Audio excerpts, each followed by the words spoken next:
Okay, welcome. It's Rob Sachetto. Hi. How you guys doing? It's the king of the grind. It's the king of the zombies. It's the zombie king himself, Rob Sachetto. That's Sachetto. Hi guys, Rob Sachetto here. Welcoming you to the studio. Hello, welcoming you to the studio. I'm your host, Rob Sachetto, as if you didn't know. And we're going to be drawing a number of things, including, but not limited to, Marvel Zombies. Because who doesn't like Marvel Zombies? And you know what? A fan at a con recently suggested I do Spider-Man 2099, and I'm like, yeah, yes, sir. Yeah, what a great! I can't believe I haven't done them already. So a very great suggestion. So I'm doing them. Yeah, Zombie Spider-Man 2099. I don't know if I've ever actually seen or if that exists in the Marvel Universe anywhere. I'm sure it does, but I don't recall seeing it. Here's the rough. So I did the rough, and then, oh man, I did an awful Fantastic Four thing. Like, you know what,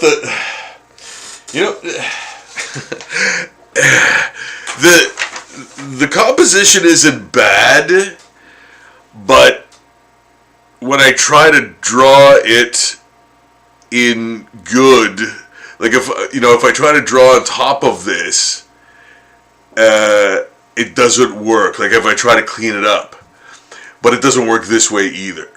Like I don't like that head. I don't like it. Mr. Fantastic's hard to do for the first time behind a bunch of stuff. I don't think I've ever done Mr. Fantastic before.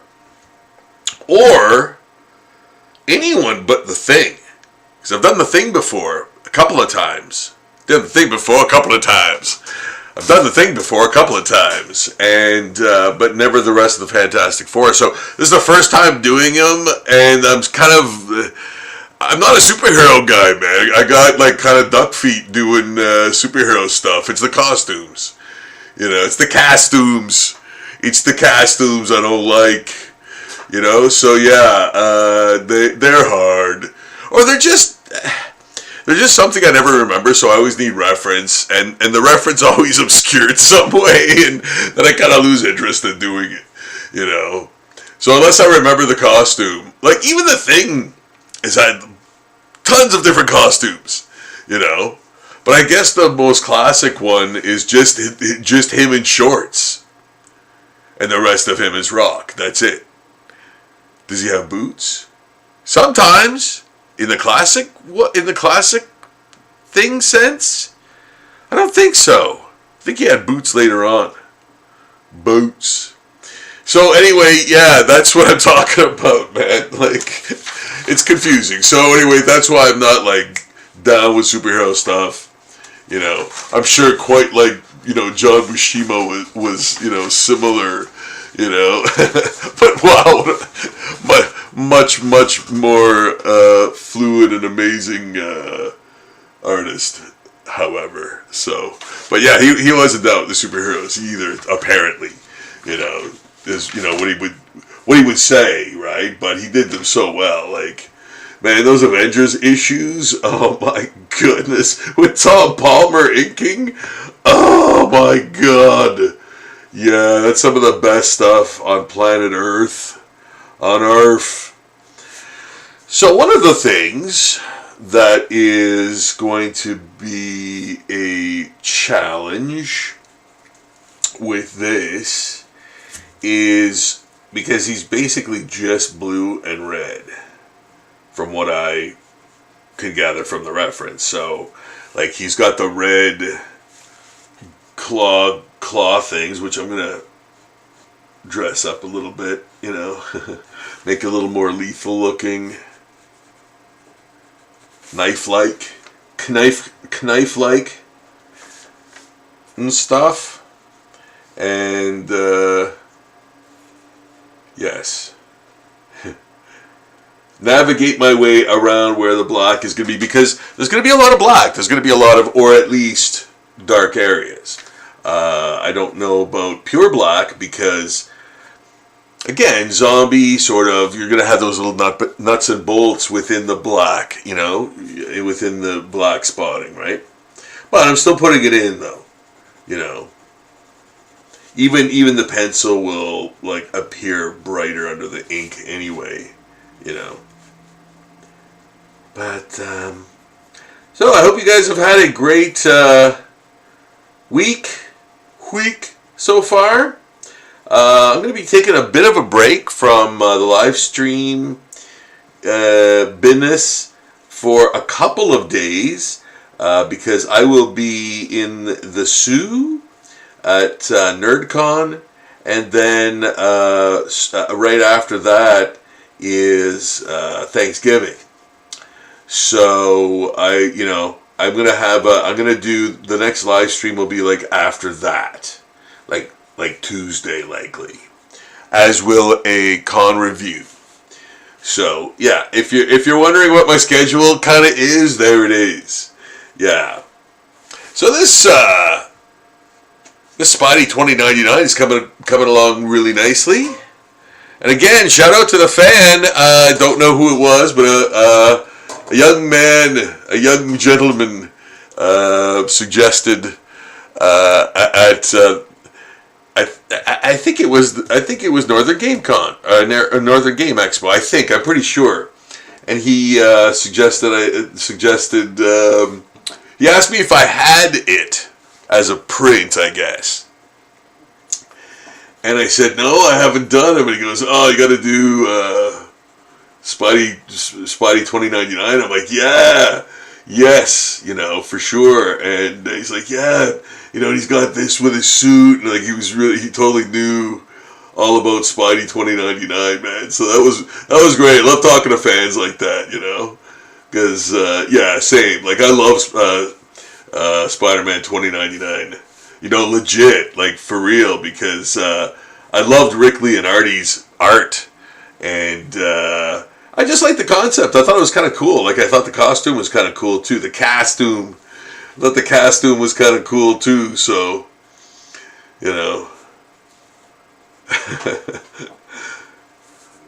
accents.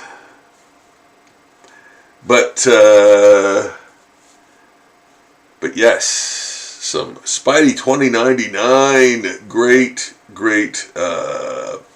suggestion, and here I am doing it, another new Marvel zombie for the, and this one's a little more, I think this one's a little more deluxe, because I'm really, I'm using the really good watercolor paper, and yeah, I'm really taking care of what I'm doing this time. I'm not just sketching, like, I'm actually going through the process, where before I would just, like, for you guys too, especially, I would show you the whole process, like, in a sitting, right? So I would sketch the thing on the paper and then build it up from there. But in this case, I did a sketch and then beefed it up, and then used it as an underlay to do this on the light table. I used this as an underlay and had my light table on, so I was able to, like, even refine it more and add in all the little sort of rips and stuff like that.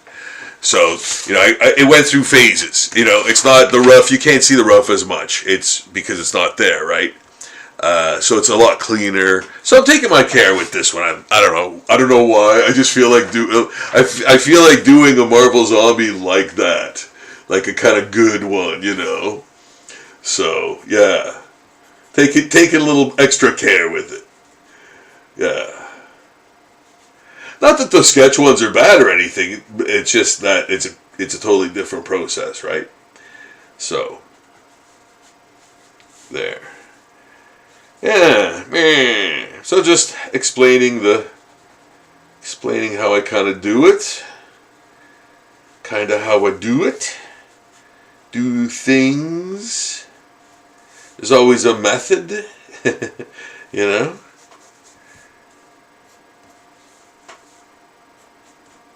And again, now I'm sort of refining it even further, you know. And as you guys can see, as you can see me do, and yes, listen to me breathe.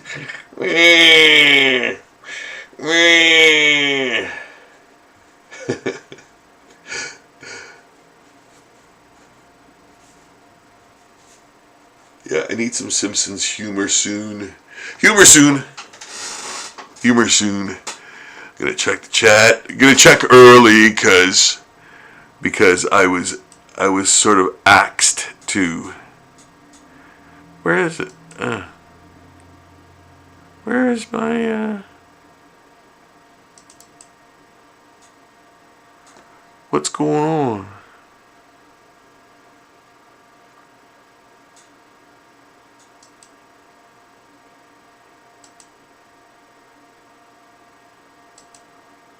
Oh, okay. Weird.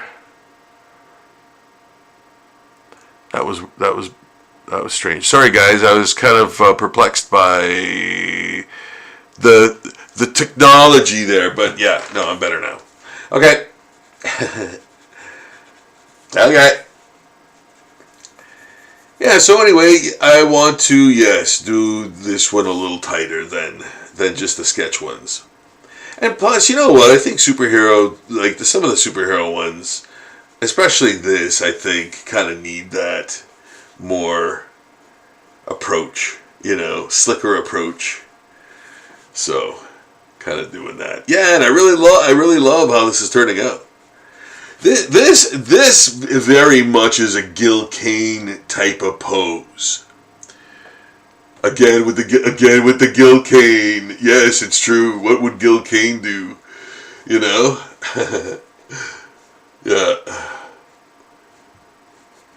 He is an extraordinary comic book artist who I've loved throughout the years, decades, and yeah, his art is just absolutely fabulous.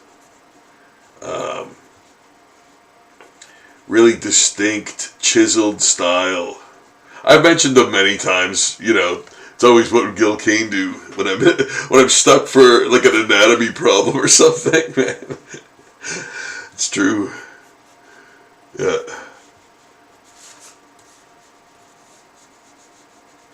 It's like, how would that hand go? How would that wrist go? How would that ankle go? Whatever. And you kind of channel him because he was like just, he, like I said, like I always say, he showed his work. Like you could learn from him, like it looked like he drew all the muscle groups for you type of thing. Where other artists, it would be, like kind of hidden between really slick lines and maybe feathering and stuff and whatnot. But with Gil Kane, it was like, no, he actually drew, the triceps and stuff and, the makeup of the knee, how it's made, in a foreshortening shot or whatever, and you'd be like, I could learn from that. It looks super authentic, right? It looks super like anatomically, correct. So yeah. So yes, this is like kind of like his Morbius when he would do Morbius. Yeah. Even the way I cut off the sleeves at that point, and you know what? I should probably have a rip there, so it doesn't look too much like Morbius. But yeah, his hands have been ripped free of the costume. Yeah, I wish I could show more of the electronic components, but like the comic, you only have so much detail or room for detail for that kind of thing.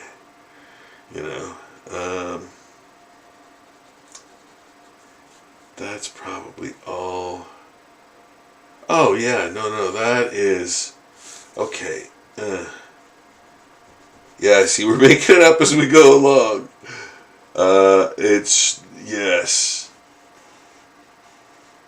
Yeah, yeah, yeah. The the rip in his costume is there. I love that. Yeah, that's a great dynamic there too with the rippage, with the ripped fabric or material. You know.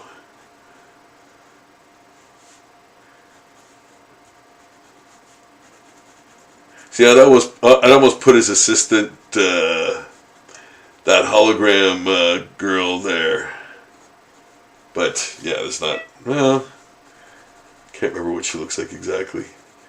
She looks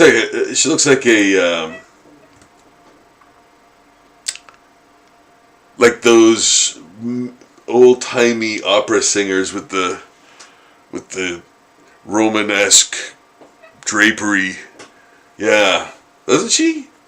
Yeah, that's what the hologram for Spidey 2099 looks like, right?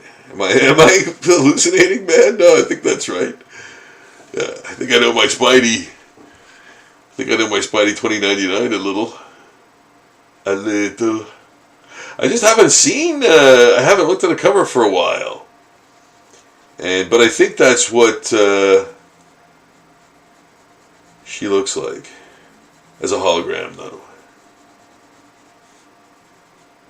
Yeah, I gotta put the black in and know where it's going, because yeah, costumes, man, costumes.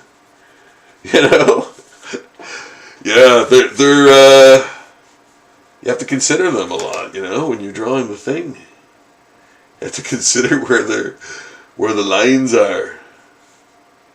Yeah, because you don't want weird intersections of lines from like the body with the suit. You know, weird little things like weird convergences that, you know, are unnatural. You know, draw the eye. But I actually think I put the spikes in here. Yeah, because I thought there should be spikes in there. I don't know. Yeah, I think so. I think there should be spikes. Spikes! Absolute Spider-Man. Yeah, I'm really digging Absolute Batman, man. Man, you're the man, man. I'm the man. Yeah. Yeah, Absolute Batman is, it reminds me of when I used to love, like I couldn't wait for Fantastic Four and Alpha Flight, like to come in and Saga of Swamp Thing. Like, I almost feel the same, like, oh, I can't wait for that, I can't wait for the next issue, you know? And I really enjoyed all of the issues. And I read them, like, top to bottom, pretty much.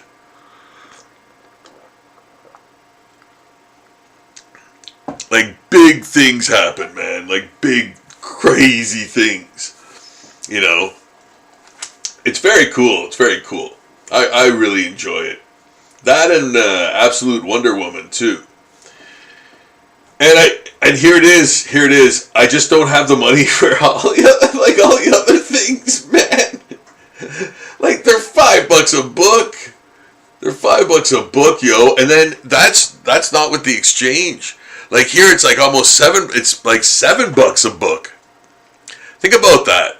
So man, I had to curtail my collecting tremendously, you know, because man, like all these entertainment things are way out of proportion now. Like I look at the WWE, and I'm like, oh my goodness, how on earth are people spending 70 grand for certain seats and that, and like $1,000? Like, that's what? What happened? Why are people doing it? Like, that is mind control, man. Don't call me a conspiracy theorist, man, but good Lord. Like, I've never seen anything like that before, you know. It beggars reality, man. It's like, it's just crazy. Just hearing stuff like that, I'm like, yeah.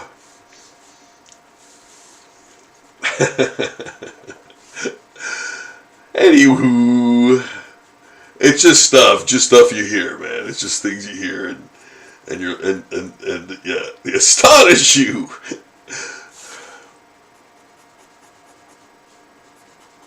But yeah, getting back to comics, man, loving Absolute Batman a lot, and gotta do a zombie version of him soon too, like big time.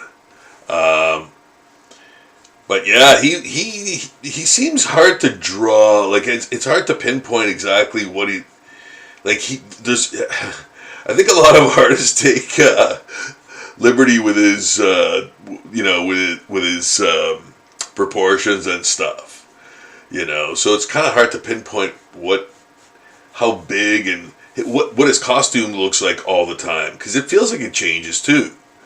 A wee, the cape and stuff, right? So yeah, gonna put a big hole gash there.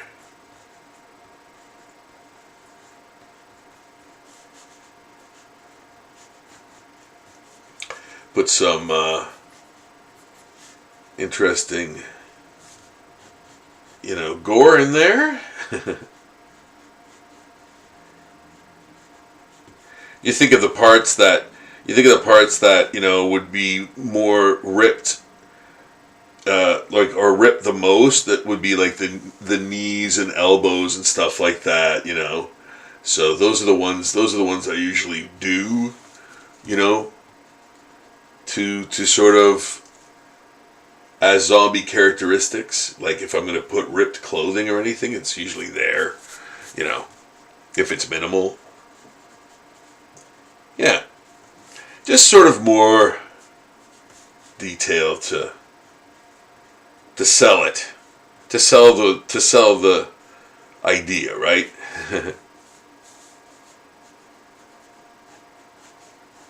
Yeah, and I like how he's got that sort of cape, that spider cape, that web cape sort of thing. Spider cape. So there's a lot that can be done with that too. A lot of fun that could be had with that too, in terms of design,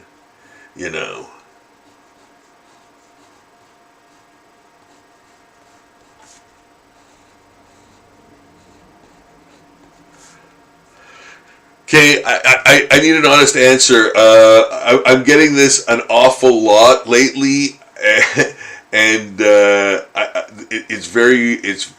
I'm wondering what to do about it. But this was like the 5th time in 2 weeks. I think it was today. Yeah, just this morning. This individual asked me if I did radio. If I was a radio like a DJ or whatever. If I was like a radio guy, radio voice guy, or whatever that is. And I'm like, no, and he's like, oh my goodness, like your voice like sounds like a total radio type voice, man. And I'm like, man, it doesn't sound like that all the time, but so anyway, and I was like, okay, now it's happening way too much, man, because that, like I said, that was the 5th time in the past 2 weeks where I heard that, and I'm like, okay, I used to hear that before, but now it's getting way too much, way too, yeah. And I'm wondering what I should do. Like, is there an opportunity for a voice? Like, can I be the next Poochie or something, man? Like, you guys let me know if if there's such a thing, man. Because I don't know about radio. I don't think radio is a viable thing, to get into. Like maybe like animation or something. But yeah, I don't know, man. I don't know if there's a lot of opportunities for voice people. I don't know. I could be wrong. I'm probably wrong. there's probably a lot of voice people out there that do very well and whatnot, and are necessary to the business, right? Like animation and things like that. There's got to be a trillion animated shows out there. So yeah.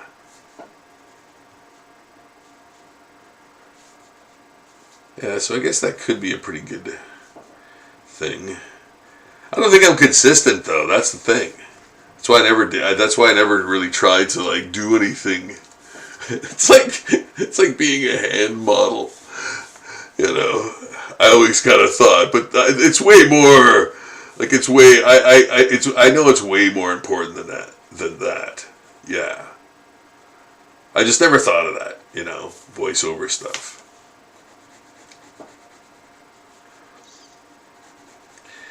Maybe I should, Millhouse. Maybe I should.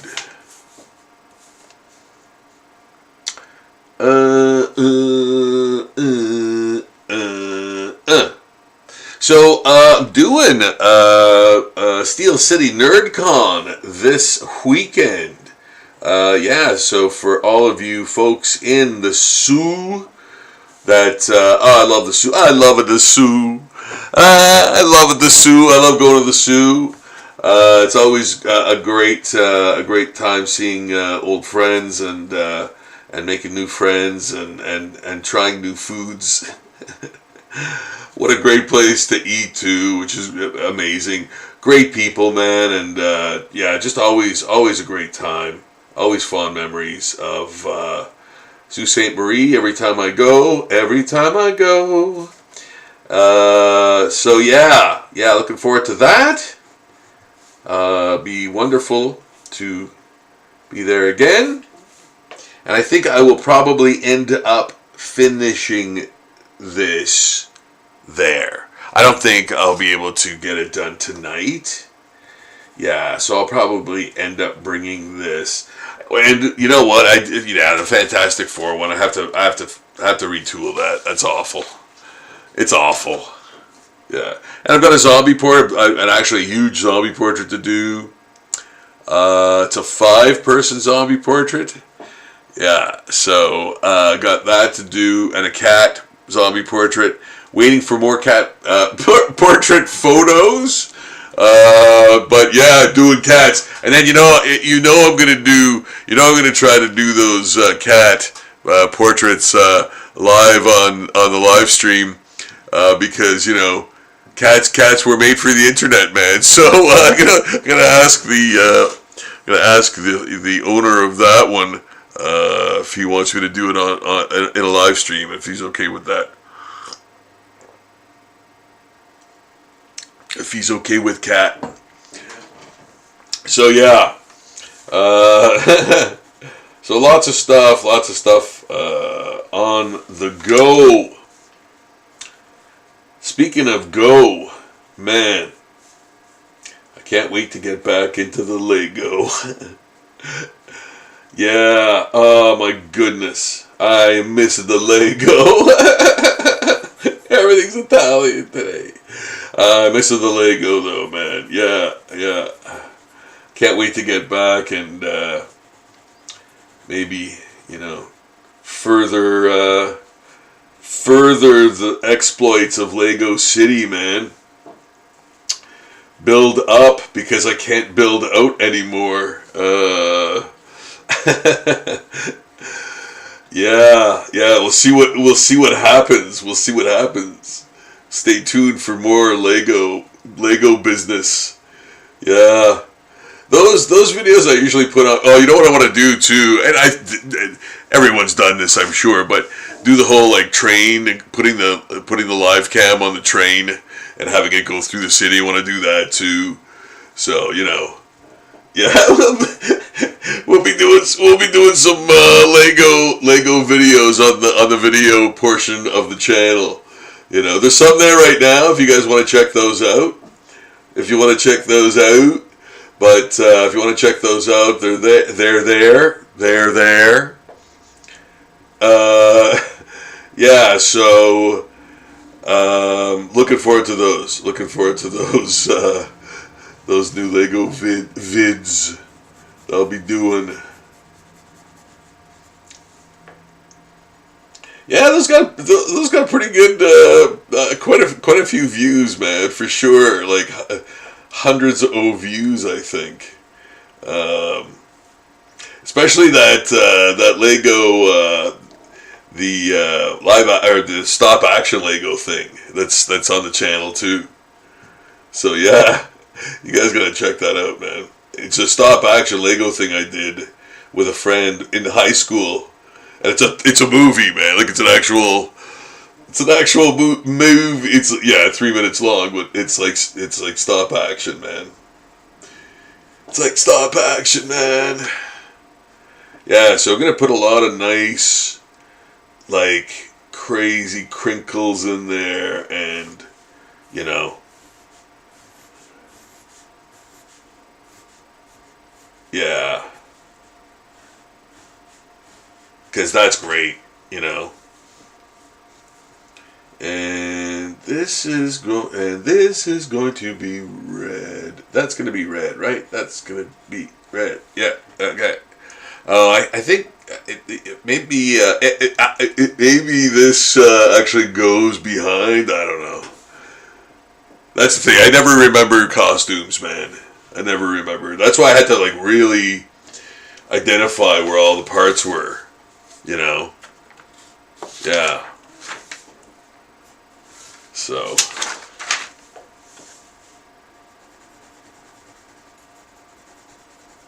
Because otherwise I would forget. And I would be like, is that like a musculature line or is that a costume line, you know? Yeah.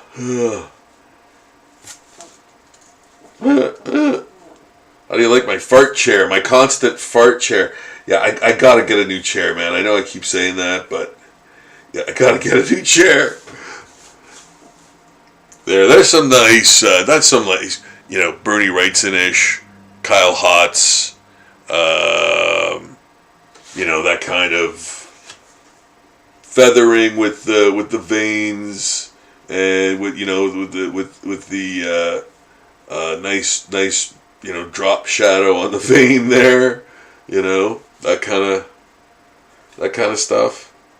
Yeah, it's really nice and dark and gothic, you know. Long shadow. Yeah. But yeah, I really love this. I think I dig it a lot. I like it. And I just check chat.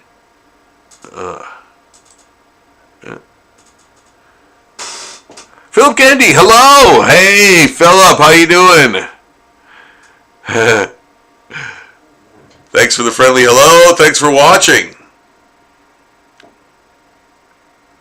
There we go. Put that back on there. Philip Kennedy. Philip Kennedy, everyone. Yeah, that's great. Thanks for tuning in. And thank you guys for tuning in. We're in the studio doing some Marvel Zombies with Spider-Man 2099 zombie version. And this is inspired by a fan at I believe the last con I was at, which was Northern Game Expo. And if you want to see the review, it's right here on the channel in the video section. But yeah, so Northern Game Expo fan asked me if I had Spidey 2099, and I said no. And he goes, "Oh, you know, you should really do that.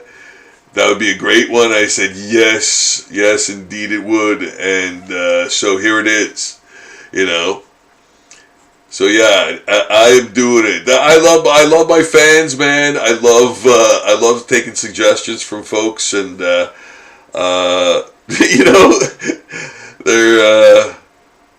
they're great, man. There's a lot of stuff that I don't know of, you know, pop culture wise. So Even the whole Labubu thing, like a fan told me about that. And I was like, oh, never heard of it. And then, it becomes this giant, phenomenon type of thing. Oh, it was Adrian. Yeah, Adrian. Was Adrian first? Or was that Sarah first? No, I think it was Adrian. Yeah, fill me in about the Labubu thing. Anyway, yeah. But yeah, I wouldn't have known if it hadn't been for someone sort of saying, oh, you should do Labubu, and I'm like, yeah, because, and then, and I love doing covers, man. I love doing covers. I do my own stuff so much. It's fun to do other people's stuff. Do a version of other like this, basically. So yeah, I love doing that. It's fun. It's just your take on it type of thing. Sometimes like that Fantastic Four when I'm struggling through, it just wasn't happening, man. It just wasn't happening. So I had to liquefy it. No, I had to postpone. Had to postpone, but I wanted to do that. I wanted to work on that as I was working on this, but it just didn't work out that way. Yeah.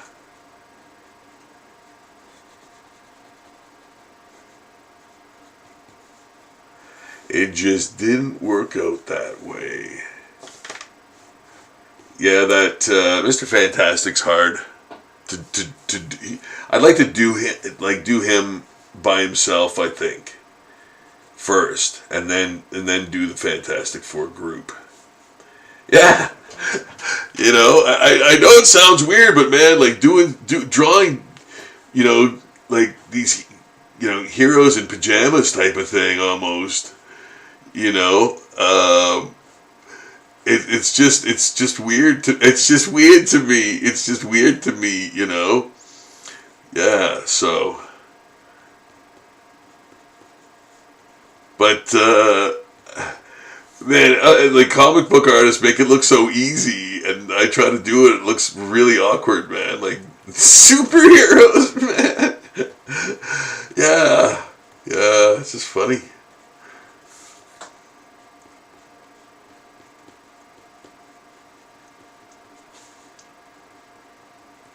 But I think this is good. I think this is a good zombie Spider-Man 2099.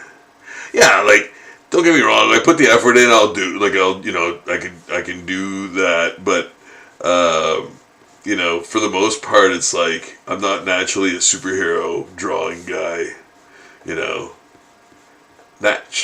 I'm not naturally a superhero drawing guy type of guy.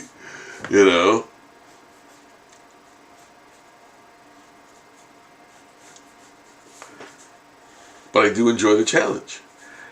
Please enjoy the view, sir. There we go. Yeah, that looks kind of cool, man.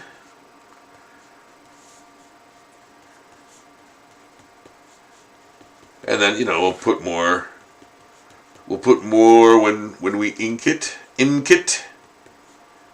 Put some closer together and blah, blah, blah. But, just getting down the general vibe of it.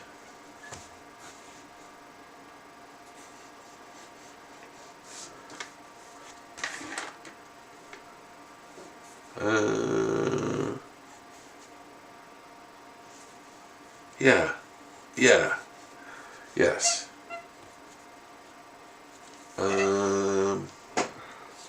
Where's my eraser? There we go.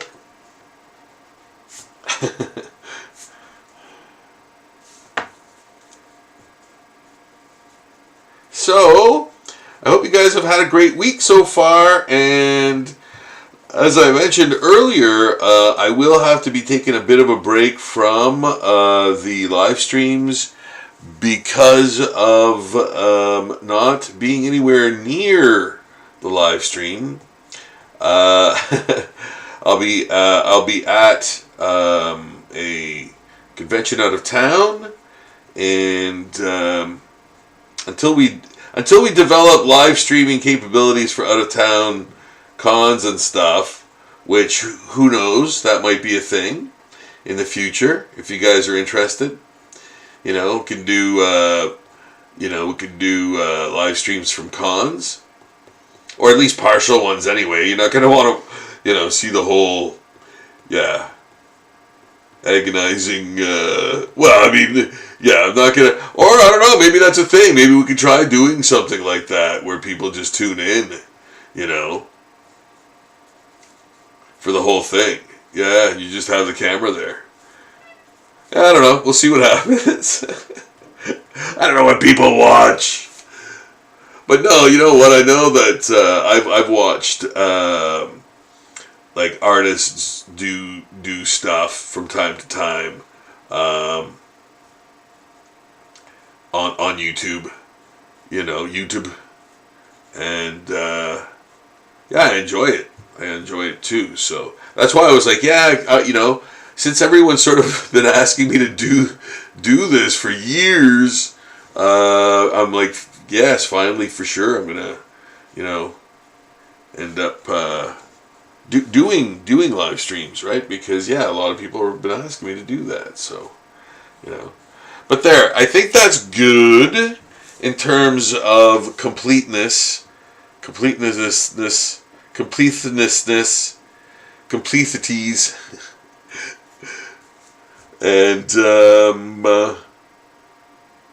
it looks like him,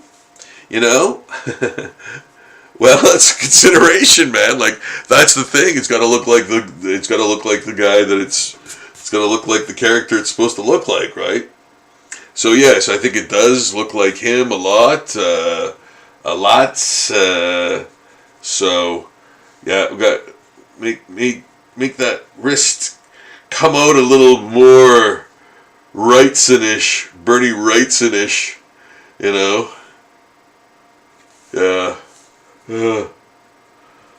There.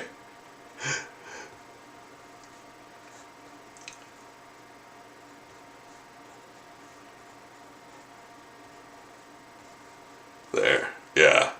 And of course, that's just more gothic and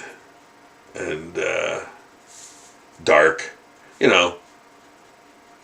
Gothic and dark. Gothic and dark.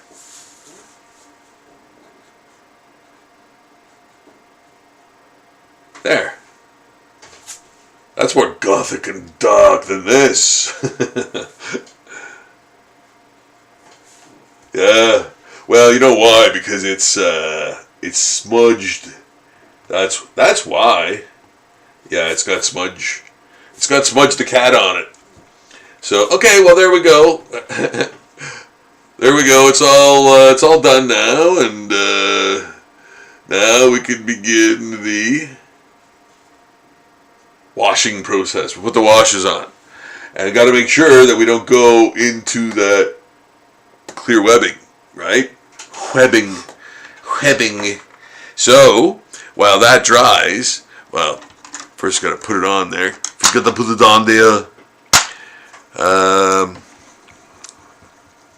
Then while that dries, you know what? Maybe there is a bit of a. You know what? I am gonna actually put a really light wash inside the webbing, that sort of web cape he's got. Just a wee, just a little bit of gray, because yes, I have a feel, like I just feel that there's like a thin,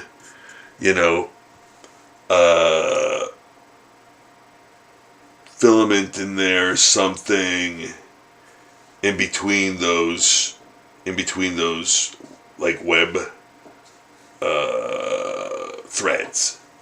Yeah, like I feel like there's something in between there. And even if not, it's all good. It could be a little darker than it already is. Yeah, rather than just the white of the paper type of thing.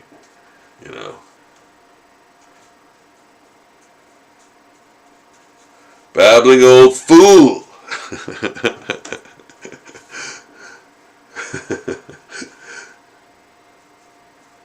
Let me finish for you. Babbling old fool.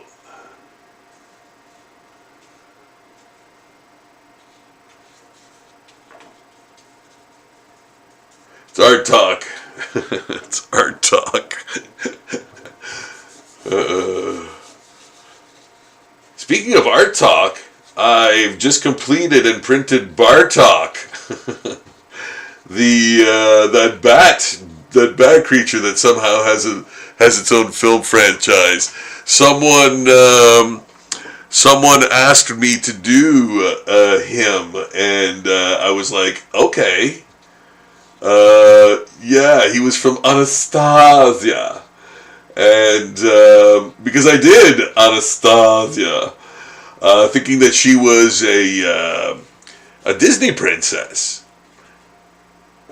So anyway, yeah, I thought she was.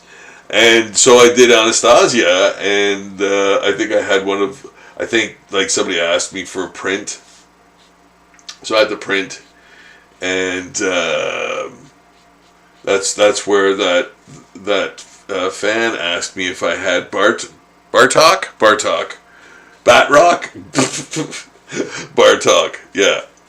And I said no, but I'll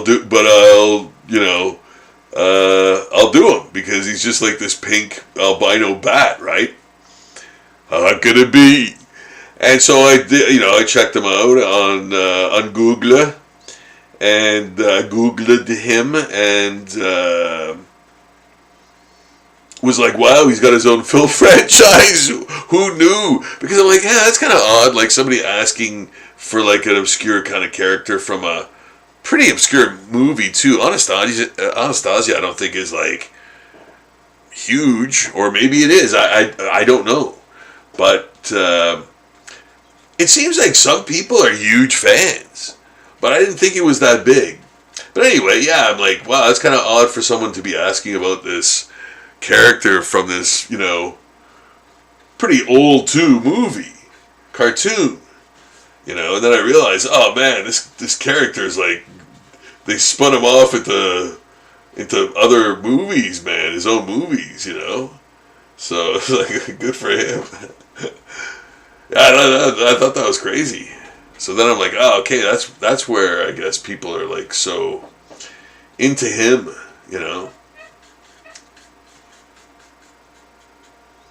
So yeah, and he was fun to do. So I think I'm going to post him on Zombie Daily very soon. So guys, check out Zombie Daily, please. Do yourself a flavor and check out the flavors on Zombie Daily, man. Yeah, like crazy amounts of zombie art, like more than you could possibly imagine. Right there. Use that search bar and see what pops up, man. You can make a drinking game out of it. Did Rob do this? Did Rob do this zombie?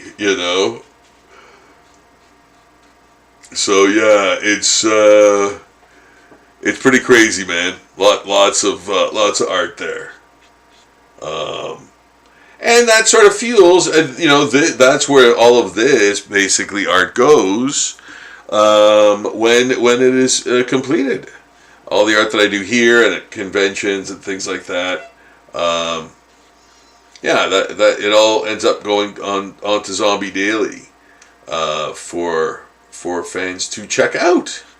And please, guys, if you could also subscribe to the channel, that would really mean a lot.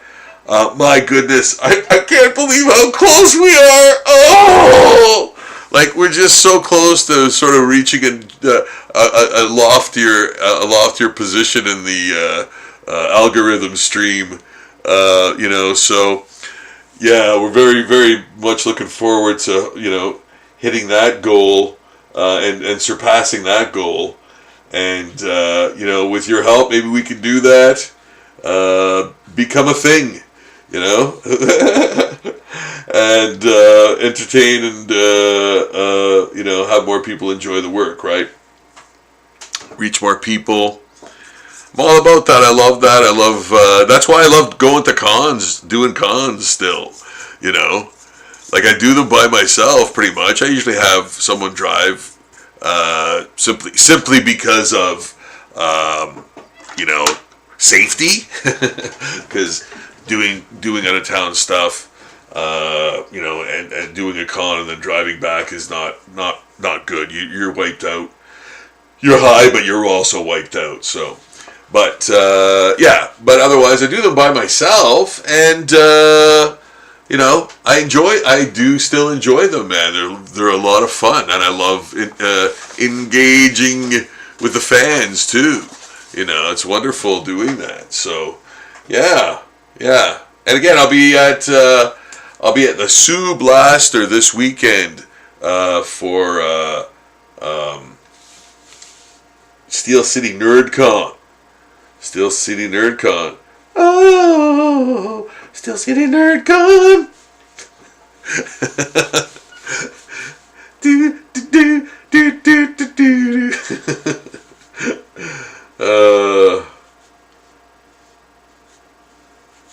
Yes, Steel City NerdCon coming up. Can't help myself. Here it is. I wonder if you remember a few nights ago we did the mutant zombie. That was maybe a week ago we did the mutant zombies. Well, I'm still working on this one. And yeah, here you're just you are watching me ink. You're watching me ink this, and as you can see the feathering lines and things, what they do, how they affect the space, what they make the space, do.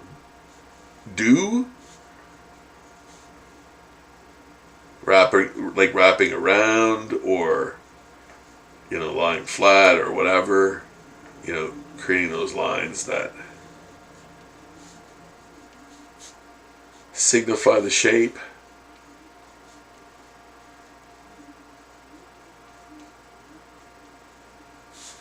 You just create that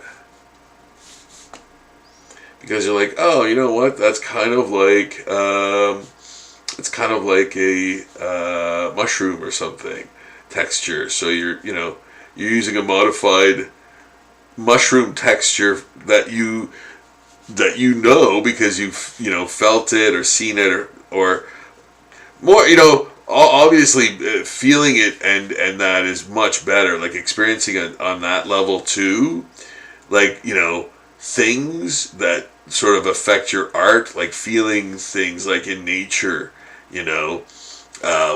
what like moss feels like, and what, like, knowing what things feel like is really key to in drawing it, right? Like it's very helpful in drawing that thing,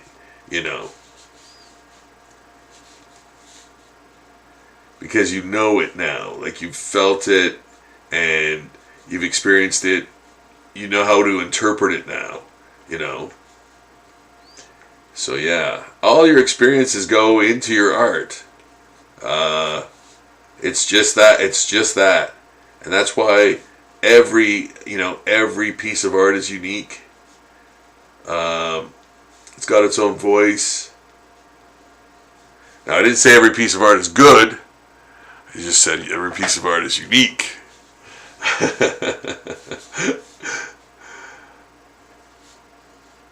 There's a difference.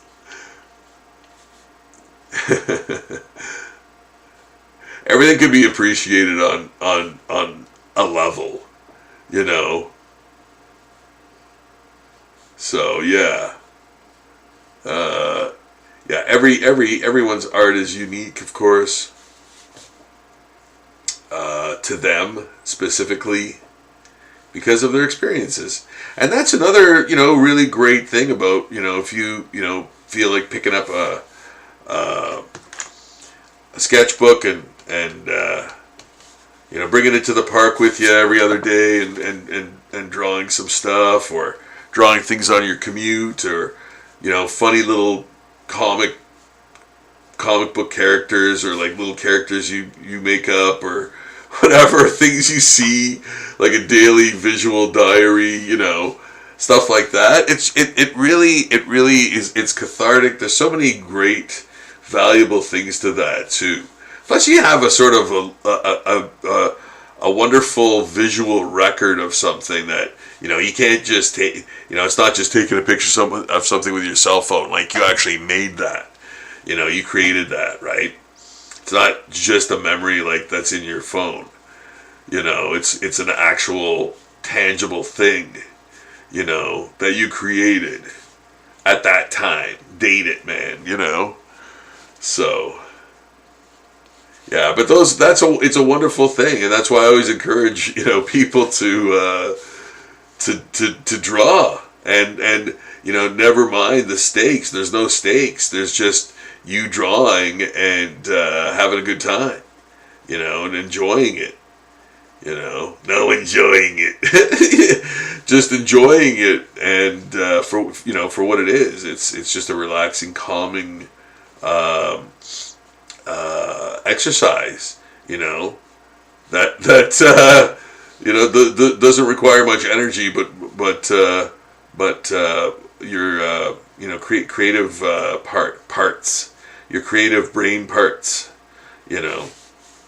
so, and your visual acuity and things like that, like if you're drawing from life and things, but yeah, it's again, it's just great. It really calms and relaxes. I love it. I vote for it.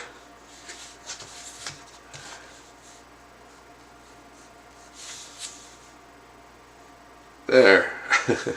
Mutant zombie. Hey man, there's mutant zombies, man. They're the worst. This guy's got a kind of a mushroomy. Oh yeah, I love that. Yeah, that giant, swollen, veiny head. Look at the vein in that guy's forehead.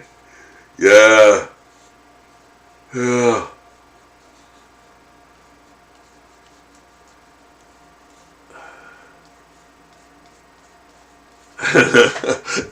Yeah, that's great. I love that.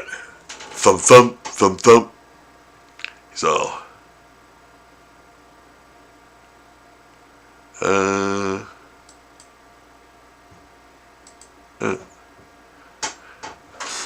okay, there. All right.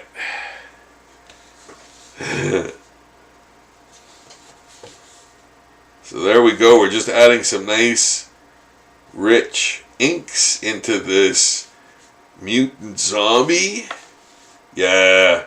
And you know what I had mine too? This was that from that character in RoboCop who near the end, he's one of the bad guys, and he smashes his truck into a toxic waste silo or reservoir or whatever, and he comes out the other side, and he's like a total mutant already, and things are falling off his body, and it's like his DNA's changed, man. Like in 2 minutes, yeah.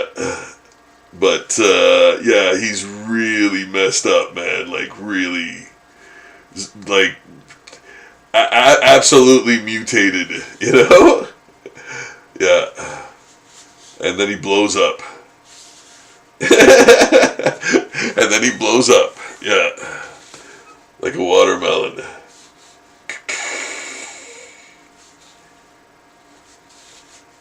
But, yeah. This is kind of like that, almost. Yeah. And it's the hand. It's the hand thing that really, for me, really does it. You know? Because it's like, ah! And his hand is like burnt right off. You know, it's like been eaten right off. So yeah, I really like that aspect of it. I really like that aspect of it. I really want to do this Fantastic Four thing. But I gotta do, what's his name? Mr. Fantastic separately and then add him in after. So you guys are gonna watch another tricky thing that I do. That's a thing that I do. That's a trick. Trick of the trade. I'm going to take a nice piece of this. And I'm going to do my best. It's not foolproof, but... So I'm going to draw... I'm going to isolate Mr. Fantastic. And then sub him in later. But draw him like he should be drawn. And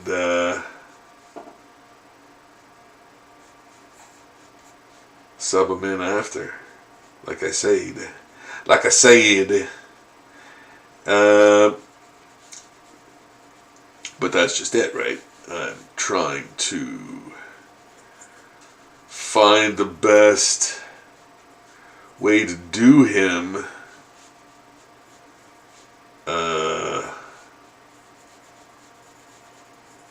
That ain't it. Is it? No. Is it?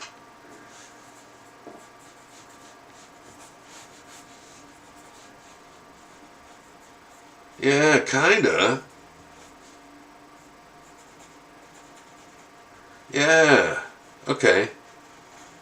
Yeah. I like it.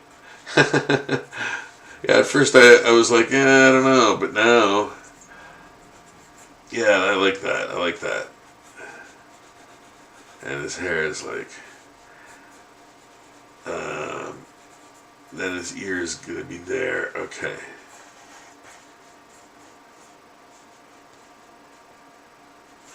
Okay, that kind of makes sense. And then,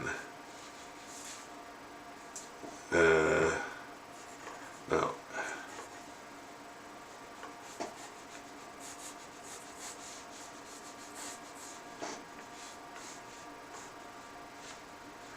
Huh. Is that good? That could be.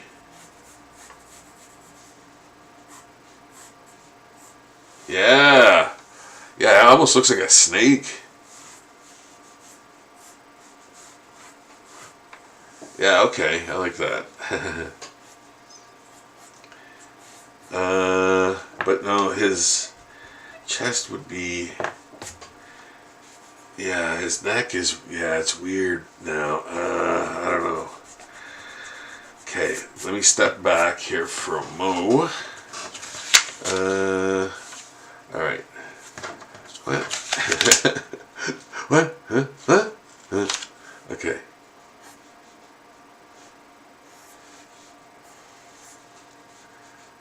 Yeah.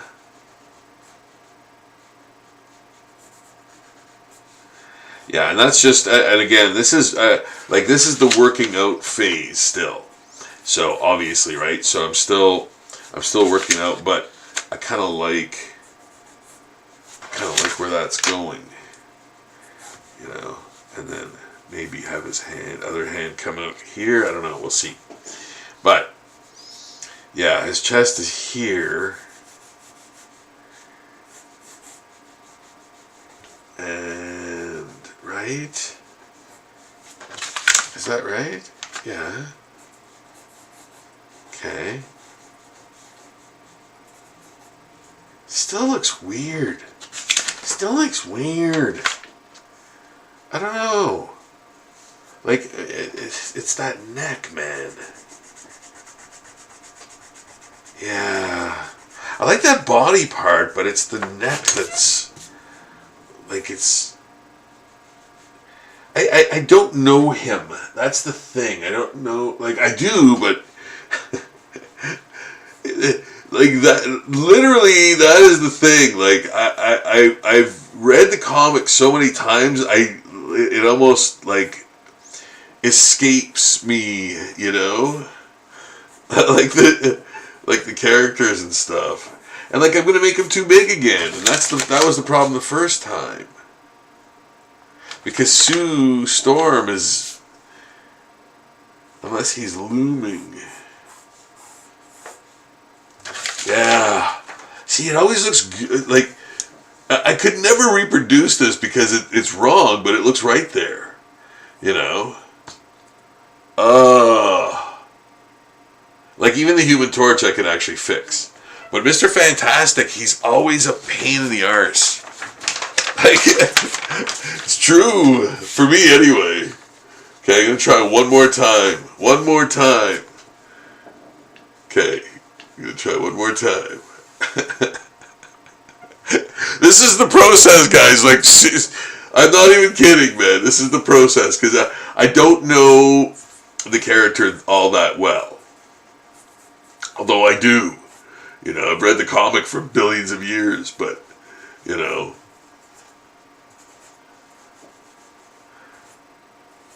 But I kind of want to do something.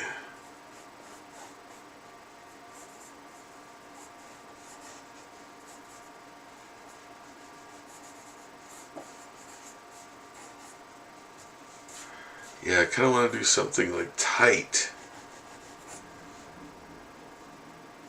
You know.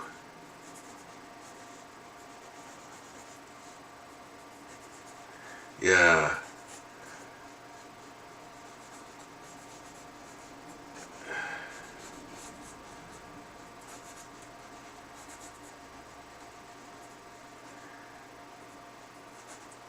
Yeah.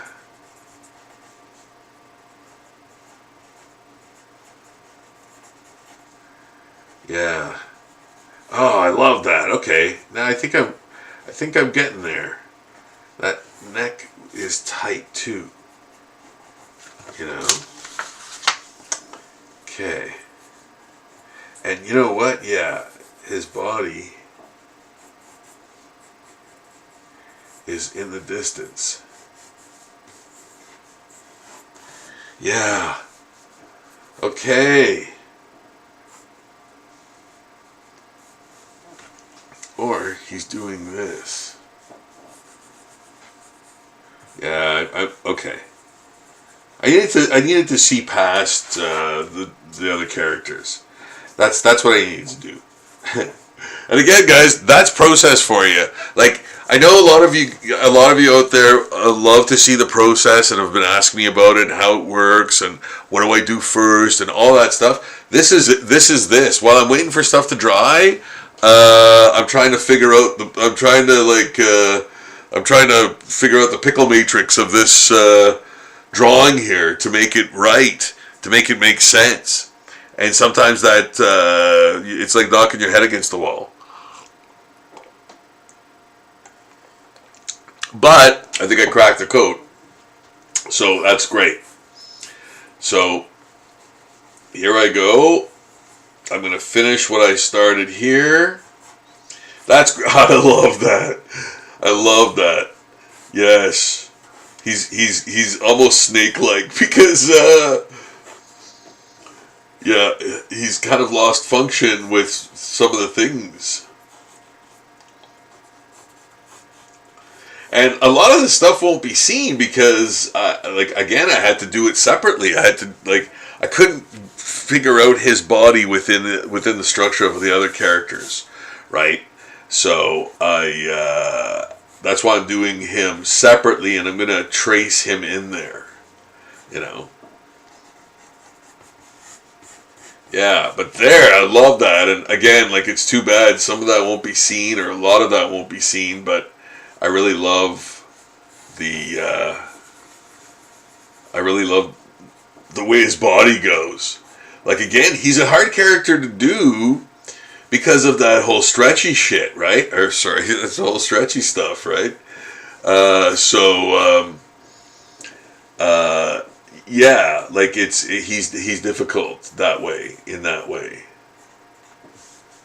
Because you want to show it, but then it looks it looks juvenile, like it looks weird. It does, right? And again, I might leave the hand. I might not have the hand in there. I don't know. I don't know how that's going to work. It might not, but if not, then the other hand is going to go here. You know, so there it is. So that I'm putting in. I'm going to do this. This composition's great. I think this will fit in there. So I'm going to bring it to the light table.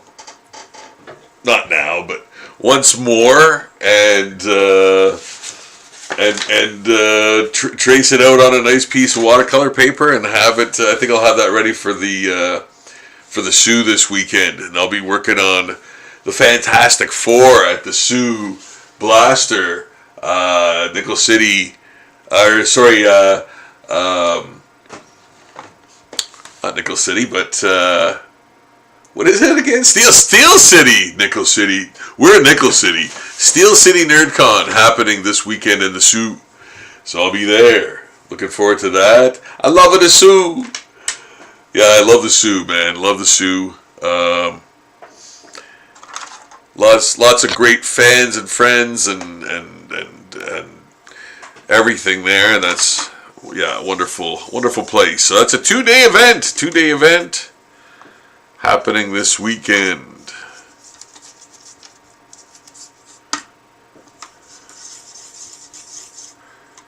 Okay, and I'm adding the flesh parts first. Add more yellow in there. Yeah, I'm adding the flesh parts first. Mostly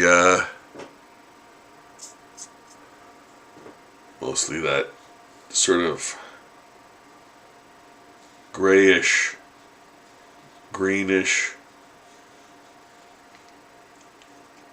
color in there. Some yellow.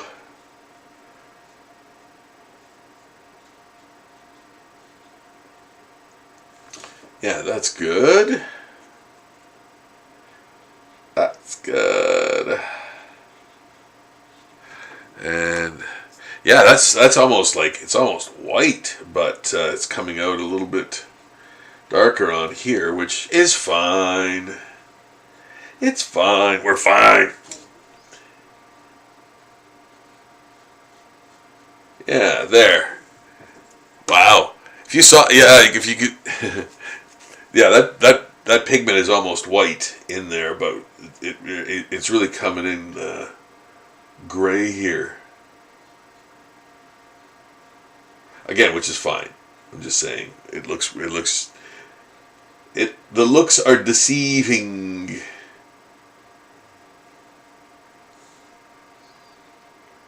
So guys, if you could subscribe to the channel, that would be so awesome. That'd be like so awesome. But seriously, it would be, and it would really, really help me ascend slowly and peacefully into the higher echelon of the algorithm streams. Oh, what a beautiful place we'll be. Yeah, and sort of get in front of more eyes, and hopefully have the channel grow, have Zombie Daily and the live stream channel, and the video channel itself, grow, and because I could do this all day. I could do this all day, and love to interact with you guys, and welcome you into my studio where I do my art, and have done my art for many a decade, invented zombie portraits, wrote and illustrated the zombie handbook, drew more zombies than anyone else on planet Earth, and many other things. Been a teacher for a long time too, teacher, mentor. Wow, lots of other wonderful things too, and I'm very grateful for all of it and everyone who has helped me over the years, of which there are many people. My gratitude is undying for your help and your assistance, and thank you from the bottom of my heart always. I never take anything I do for granted. I never take it for granted. I never take it for granted. It's always on my mind how utterly fortunate I am to be a well-liked artist. I can't even tell you what that means to me, man. And having folks dig my work at cons and things like that, and online and everything. It really means the world to me, man. It really does. And you guys, all the new subscribers too. Again, I can't believe how close we are to that next level. It's absolutely wonderful. Thank you so much, guys, for your very generous subscription, your sub to the channel. Man, thank you so much. That really means the world to me. Of course, it does. Yeah. Thank you so much. And I hope to earn your interest and support in subscription to the channel too. So if you enjoy the work that I do, please subscribe. That'd be mighty wonderful and nice of you to do so. Check out Zombie Daily as well while you are at it. It being checking out more zombie art than you've ever seen in your entire life. Pack a lunch. Stay hydrated. There's a lot of zombie art there on Zombie Daily. The link is in the description below, of course. Look for that. So there is the next phase of Spider-Man 2099, Spidey 2999, 2999, Spider-Man 2999. Spider-Man 2099, there he is, so far. And he's got 2 more washes to go, and then he'll be ready to ink. So wonderful there. That's great. I'm going to do that Fantastic Four thing later. But for now, since everything's calm, relate to the matter as I drop the bomb because I'm housing. And adding some nice frothy details to this. The other mutant zombie, the one you didn't see. Yeah, this is the one I actually did off camera the night before we did the mutant zombie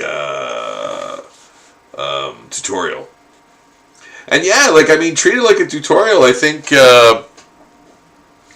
that one especially. Was self-contained. If I'm not mistaken, it was like a complete drawing from start to finish, blank page to completed illustration. So I think I actually mentioned that in the title too. So if you want to see me do a drawing like from scratch, that's a great one to watch. You see the whole process, like from nothing to finished inking and that. So I think that was a couple of live streams back, but you can see it. It's in the description too, what I'm doing there. So yeah, if you want to find that, and there's other ones too. Like there's other ones too where you can actually watch the whole thing being done. I did actually zombie portraits in like 2 episodes. So 2 episodes. Well, we are continuing, so.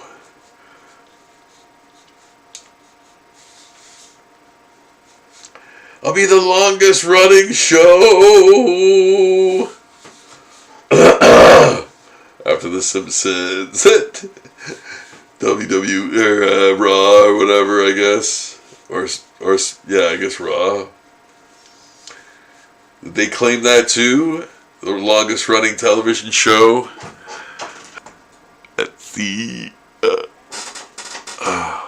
oh, Random Oddities. Hey, did you ever play Red Dead Redemption Undead Nightmare? No, but you know what? I'm doing that is one of the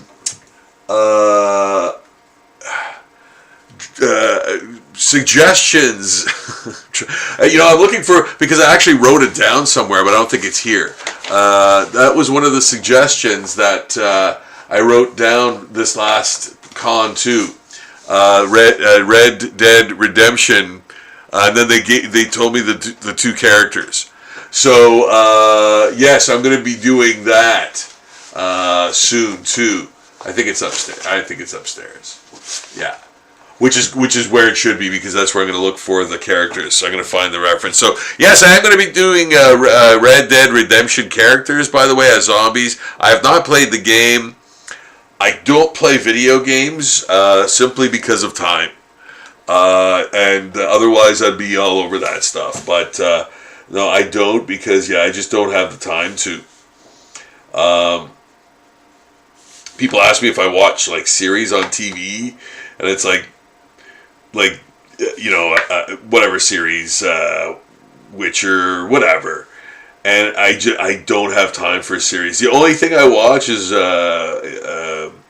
Peacemaker, and that's it. I just don't have time for a series. I watch YouTube. I watch YouTube a lot, man. I watch YouTube a lot. I watch a lot of YouTubers, like YouTube shows that people have. Rick Beato, Wrestling with Regret. Many other ones too. So yeah. I like YouTube shows. They're not super long. Sometimes I like how that they're long. Sometimes I like that they're short, type of thing. So they're nice bite-sized things. It's not like you're committing to a movie or like a series or anything. So yeah, I kind of like that format too. Plus I love honest takes about stuff too, like from real people. That don't have necessarily an agenda, unless they have an agenda, unless they obviously do, just like their honest takes, like, because it's like shared opinion, right? Hey, we share the same opinion. Excuse me. Hey, we share the same opinion. Well, we share the same opinion. We might be friends. We could be friends, right? So, that's kind of how you find out, like by, through art, through different forms of entertainment and things like that, especially fandom, right? But I don't know. I think fandom has gotten like really, really heated and stuff. Like from what I hear, the last few years, I guess. I don't know. 2000s. With the advent of technology, everything gets worse. People are more divided, and but yeah, fandom seems really like I don't know, like seemingly very volatile or something. like Star Wars stuff, like holy crap, man! Like they seem like the most angry fans in the world. It's like, no, it's not worth it, man. It's not worth like hating people over, man. It's not worth it. Like it isn't, you know. When something, if I lose interest in something, I just don't watch it anymore. You know, when Marvel started like putting out really crappy movies I didn't like anymore, I just stopped watching them.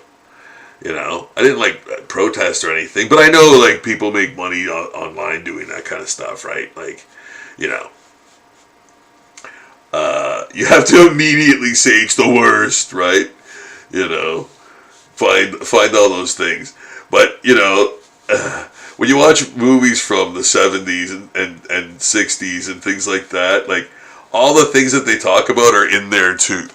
You know what I mean? So it's so funny, man. You know, it's so funny watching like new takes on stuff. You know, so it's interesting. The Bad Movie Bible is another channel I watch, and man, that guy's great, man. He just dropped a new video. It's awesome. The Mad Maxploitation Part 2. Yeah, that's great, man. Yeah.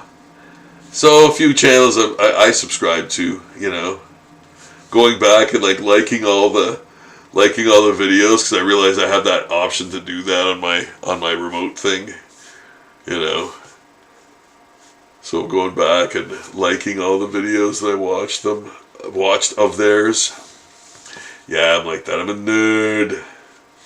Yeah, and if you like the video, please like the video. That would be awesome too. Speaking.gov.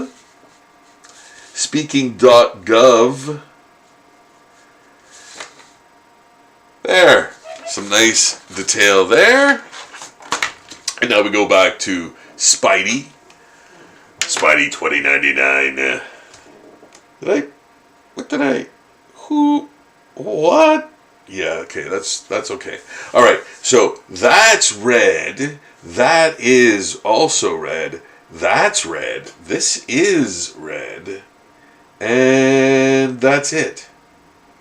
I think. Everything else is blue.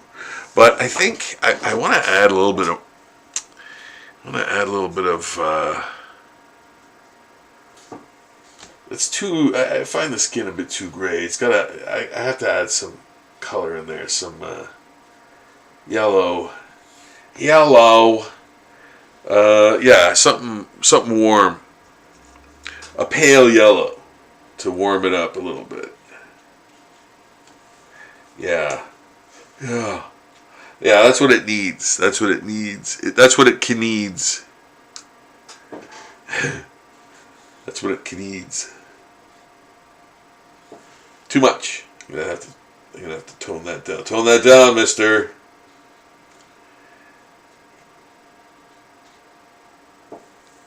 Should I? Yeah, I should. Shouldn't I?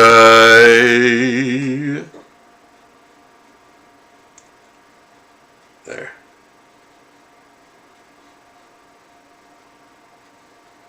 Yeah, that's better. Now you can actually see that it's most of his face is there. Okay, good. Yeah. Yeah, again, you want people to, identify immediately, with what it is, who it is, right? So, you want people to say, Spider-Man 2099, not, is that Spider-Man 2099? Because if they're saying that, then you've not done, not done good. Well, that's the whole thing, right? Like, I mean, you either succeed in doing it or you don't. Like, there's the most simplistic answer you're ever going to get is the person's reaction. It's obviously if they know that character. But, I mean, and you could always say, oh, yeah, it's perception and all that stuff, too. But here's the thing. Like, when kids walk by and they start naming the things, of what the characters are, then you know that you've done a good job, because like they identify with what that is, right? And that was the whole point of basically the whole point of the exercise, is to, zombify a character or something that still retains that, that look, right? So, yeah.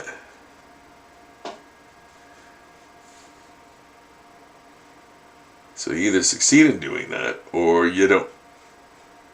There's no middle ground.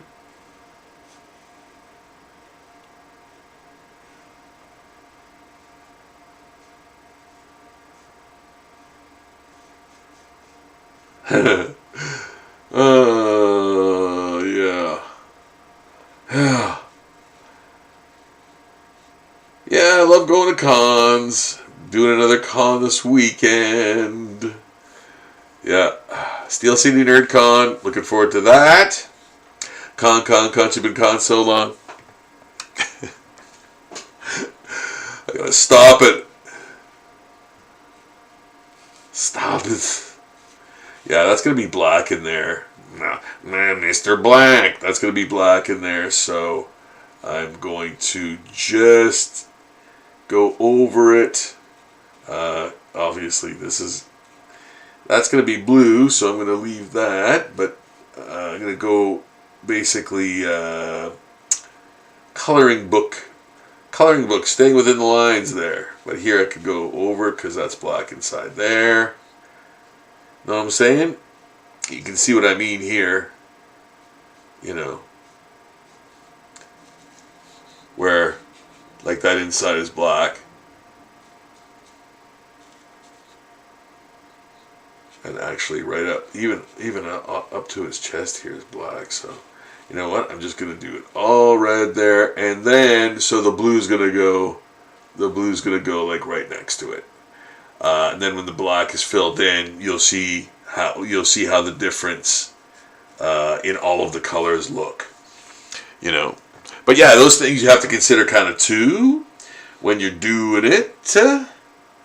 And adding more red there. And then the rest of it is pretty much blue, but with the black on top, and then, what do you call it? All the black areas, the black spotting areas in there.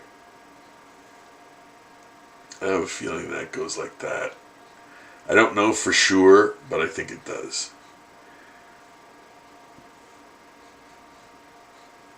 And we'll pretend it's red too. There. Making this up as I go along. What are you going to do next, Indy? I'm making this up as I go along. I was an Indiana Jones, like, fanatic. Yeah. I was an Indiana Jones fan. I wanted to be Indiana Jones. There I said it. I wanted to be Indiana Jones. There I said it. Yeah. Yeah, it was. I almost did.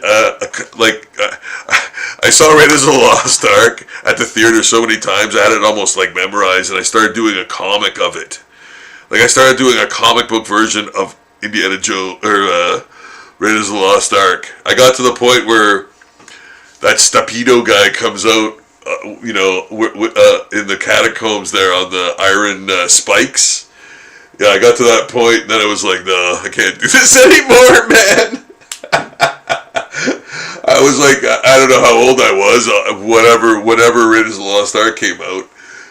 10,000 years ago, I think, now, by today's standards. Yeah, probably 10,000. So, yeah. There's Spidey 2099 so far, and looking forward to finishing that. Yeah, enjoyable so far, very enjoyable. Yeah, yeah, loving it. And then working on these mutant zombies. Yeah, these mutant zombies too, which are so fun because, man, you can just do anything, with these. There's so much to work with, and man, I could have gone way crazier. Like, if I'm doing a series of these, like mutant zombies, oh my goodness. Like, the places you'll go. This is just but a taste. This is but a wee taste of, like, the places you could go with mutant zombies, man. I gotta hand it to Rodriguez, man. He did a great, like, the mutant zombies that he had in Planet Terror were great. I love that movie. I thought it was awesome. I thought it was really awesome. Yeah, that was fun. Yeah,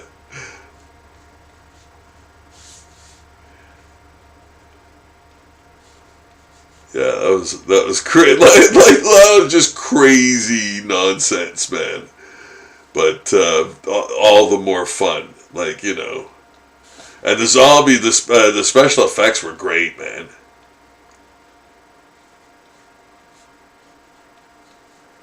Yeah.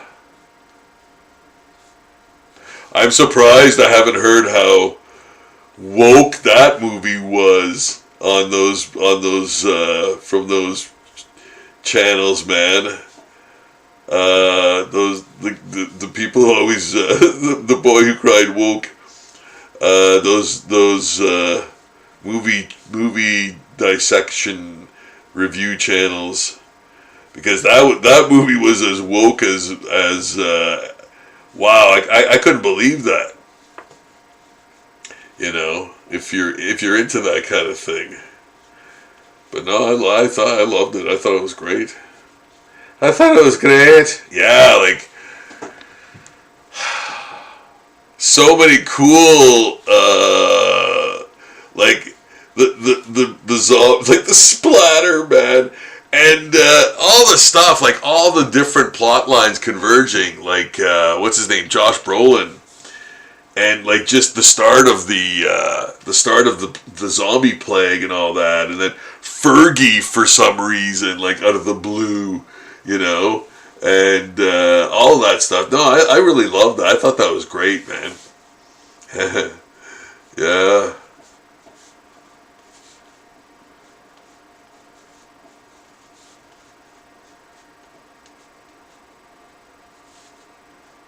Yeah, that was fun.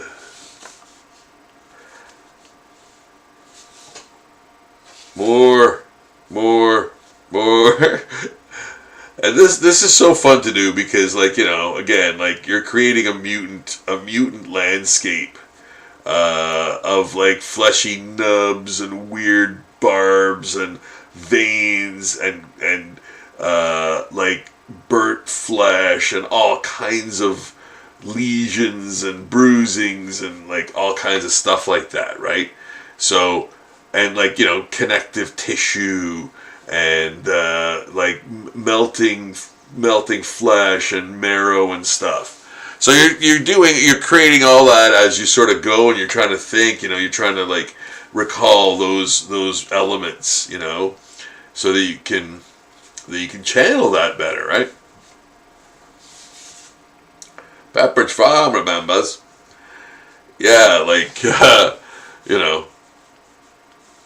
remembering that stuff from your experiences and close experiences, not obviously those experiences, But well, if you ever were a mortuary assistant or lab assistant in any kind of way or whatever, man, you probably actually have experienced those sensations too, like touching like cold dead flesh and stuff like that, which is yeah, the zombie guy's afraid of doing that, eh? But seriously, yeah, having all those experiences in your in your head there, in your brain, in your muscle tissue, in your nervous system, and all that stuff. All that stuff comes out in your art. Like all of those experiences, all of your life experiences, all come out in your art. Sometimes easier than others. Other times, other ways and means and things of that nature. But all of your experiences do end up being put into your art. So it's extremely unique. It's always a one of a kind.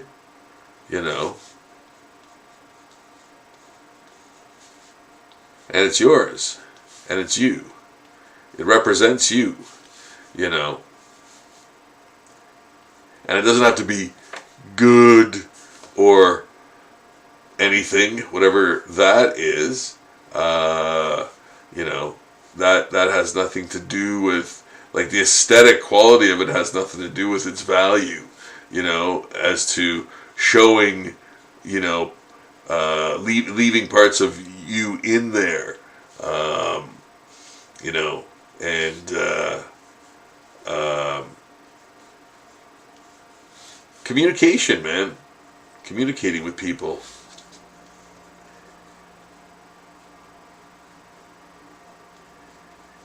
So that's really what art does. Amongst other things, of course. We're using art right now to draw stuff.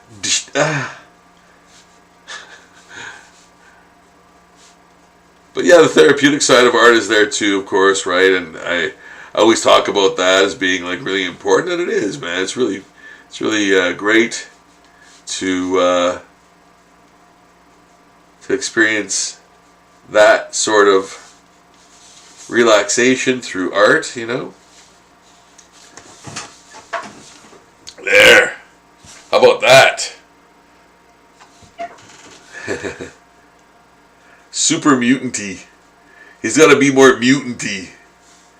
Mutanty on the bounty. Let's just see who's in the chat. Oh my goodness. Nice. I worked on that game in 2010 after RDR. I left the industry in 2013 and don't really play much either these days. Brains. I'm so hungry for brains.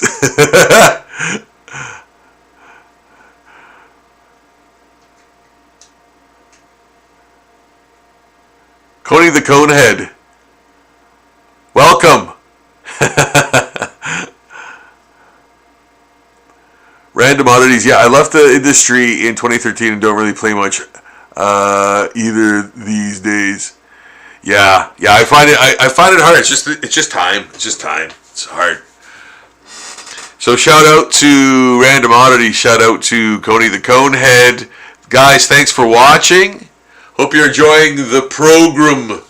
I hope you're enjoying the broadcast, the live broadcast. I'm in the studio drawing zombies. That's what I do. I'm Rob Suchetto, illustrator, inventor of zombie portraits, worker for The Walking Dead. I worked for The Walking Dead. I worked for The Walking Dead once. Yeah. Wrote and illustrated the Zombie Handbook. Have drawn more zombies than anyone on planet Earth. I'm doing it right now. Right in front of you. For you guys to watch. To watch me draw. So we're doing Marvel Zombies amongst mutant zombies. We're doing kind of a little bit of everything today, really. But I just started Zombie Spider-Man 2099 tonight. And I'm going to put the next and final wash on him, which will be blue. And it's going to be a lighter blue. What am I going to use? Am I going to use this? Yeah, I guess I could. Okay. I'm going to use this, wide the brush, get a nice blue in there. And then it's going to be sort of stylized with some black areas.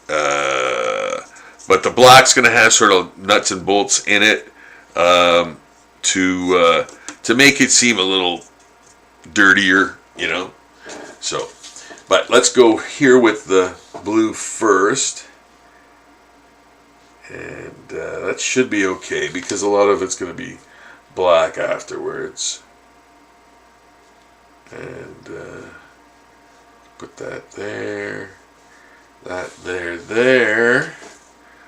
Oh yeah, okay. So the emblem is there. Okay, all right, there.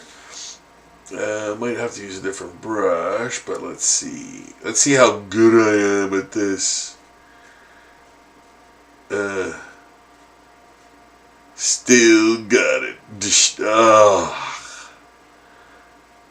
Okay, that's not bad. Oh, okay, that's black anyway, so I could actually go over that too, just to make doubly sure that it's gonna be black and unseen.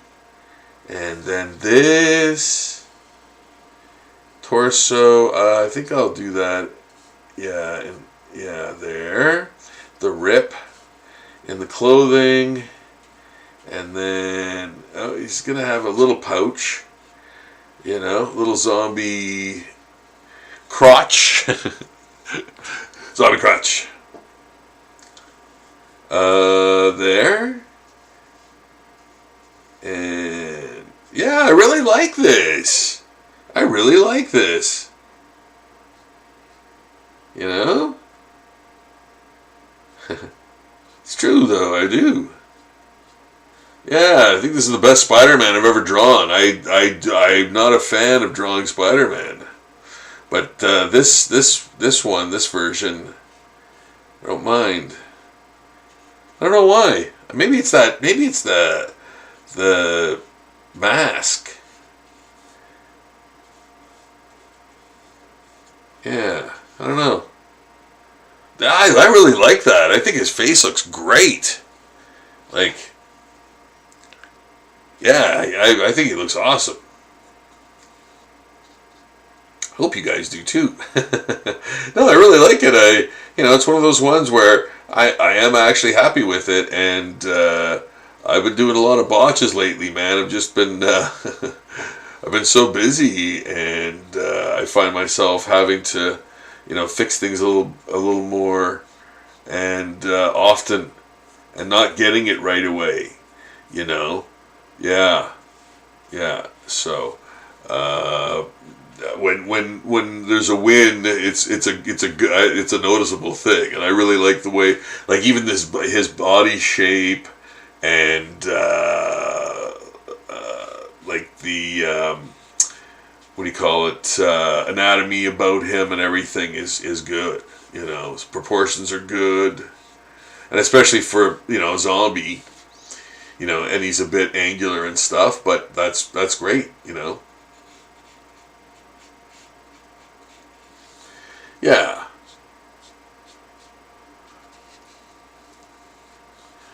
Yeah. I really do. I really do like it. Yeah, I think that should be blue, right? Okay. And then there. And then once the black is added, like once the inking is in full swing, it'll look even better. And I do like it like this even. Like, I think it's good. But yeah, there.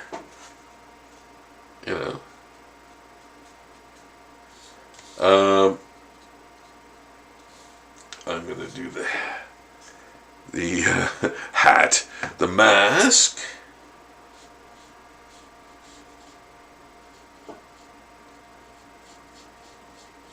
Yeah, I really like it. I like that.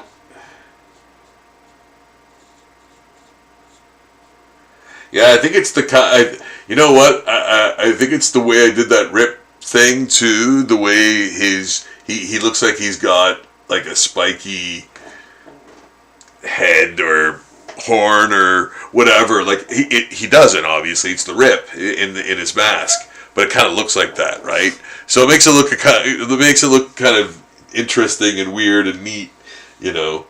And I did that intentionally, by the way, too, in case you're wondering. Yeah, yeah, it's pretty obvious. Like it's right out there, right? So, but yeah, I like it. I like it. I was worried about it, but I think it works. I'm just gonna put a lighter coat there. There.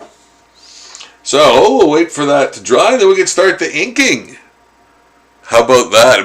Hey, I can almost do this. I can almost finish this tonight. You guys want to see me finish this tonight? Say hells yeah. Let that dry. Gonna have a sip of coffee.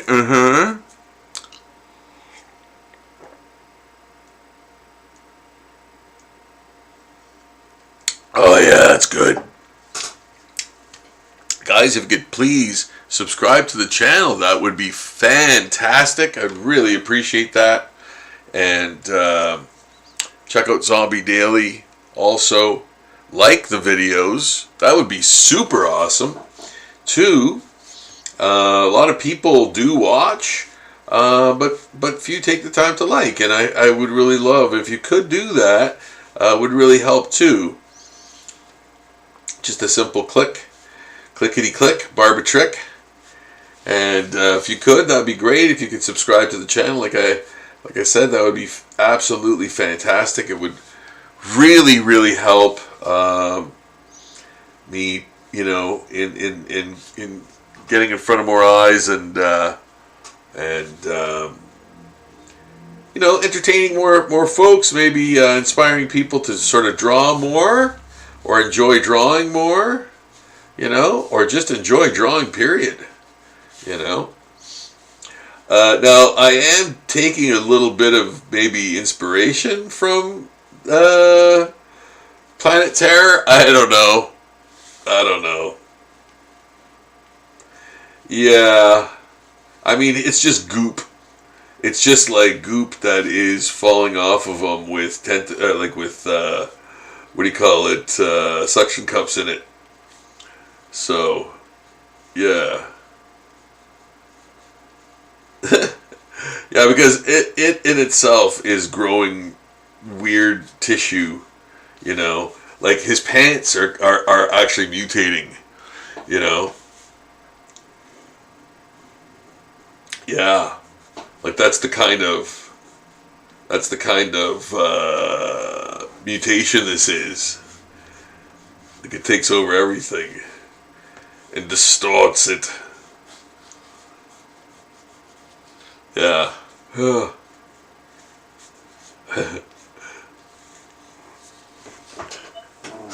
distortion.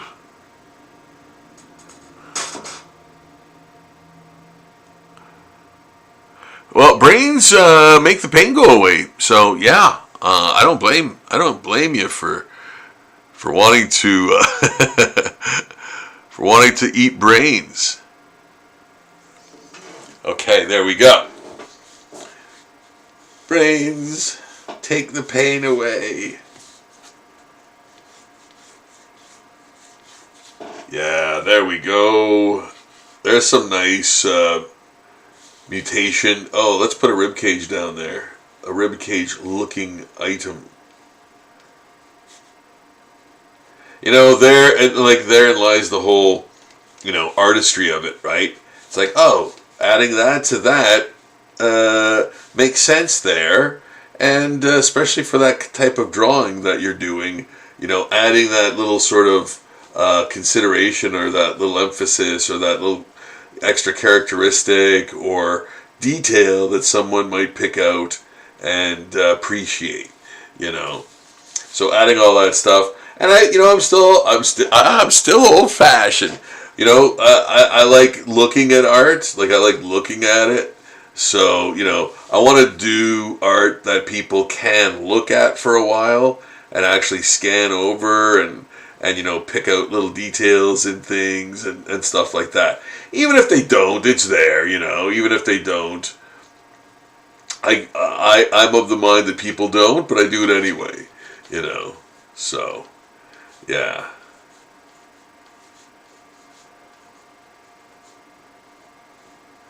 And then I'm gonna put like a nice heavy holding line, of course, around every part that is coming out here, like in front, and putting some veins in there. And this is a number 2 fine liner, pigment liner rather. Heinleiner, Captain Heinleiner. Yeah, number 2. So this is like extremely, this is very small little details I'm putting in, man. But again, like weird little bone, skeletal oddities, man. Like all kinds of crazy stuff, melted bone. Altered bone and stuff like that, flesh and everything. Still somehow alive, or at least moving. Not alive, but moving and mutating. So what's that stuff? What is that? It could be part of it could be flesh. It could be part of the ripped clothing. It could be mutating bone, who knows, but there's stuff, and adding those details is fun. Adding those details is a lot of fun,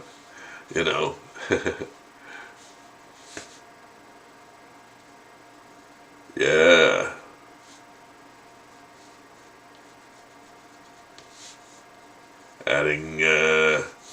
Adding these like tumors and cysts and like oozing sores and that kind of stuff, right? Is great. Do you want to see it in real life? No, but I'm getting it out of my memory banks when I draw it. Nah, it's still there. No amount of drawing is going to get rid of that. Those visuals. Become desensitized. My advice to you as an artist, become desensitized. Good advice. Promote that man. But yeah, so again, adding in those little details, thinking of all those little things, all those little medical aberrations and mutations and X-files and XY files and XY chromosomes and all like destroyed, shattered DNA, and rot on top of that. As soon as it manifests itself, it decays and sloughs off over and over again. Yeah. So zombie, mutant. Yeah, and it's fun. It is though. You know what I mean? It is a lot of fun. And it looks like there's a flap of skin sort of as his brow there,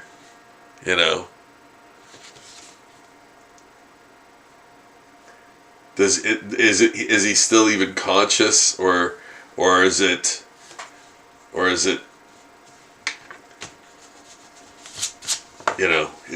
does he have a blank stare? Is the mutation in charge of him now? Probably. His dead flesh is just a vessel, I would imagine, at this point. Or maybe not.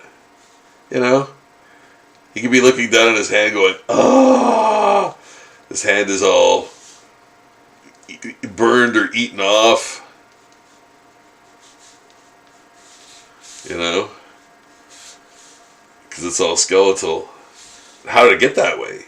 You know, what happened? What happened?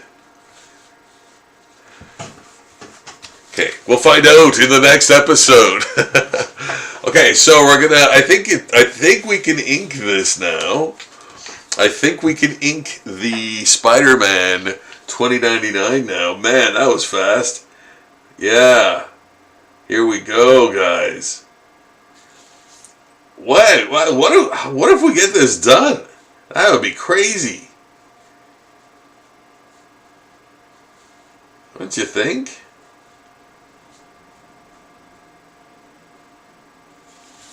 Yeah.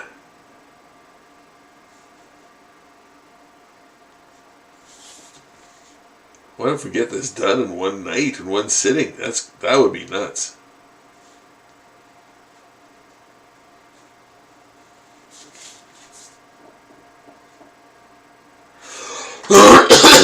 Excuse me. Some coffee.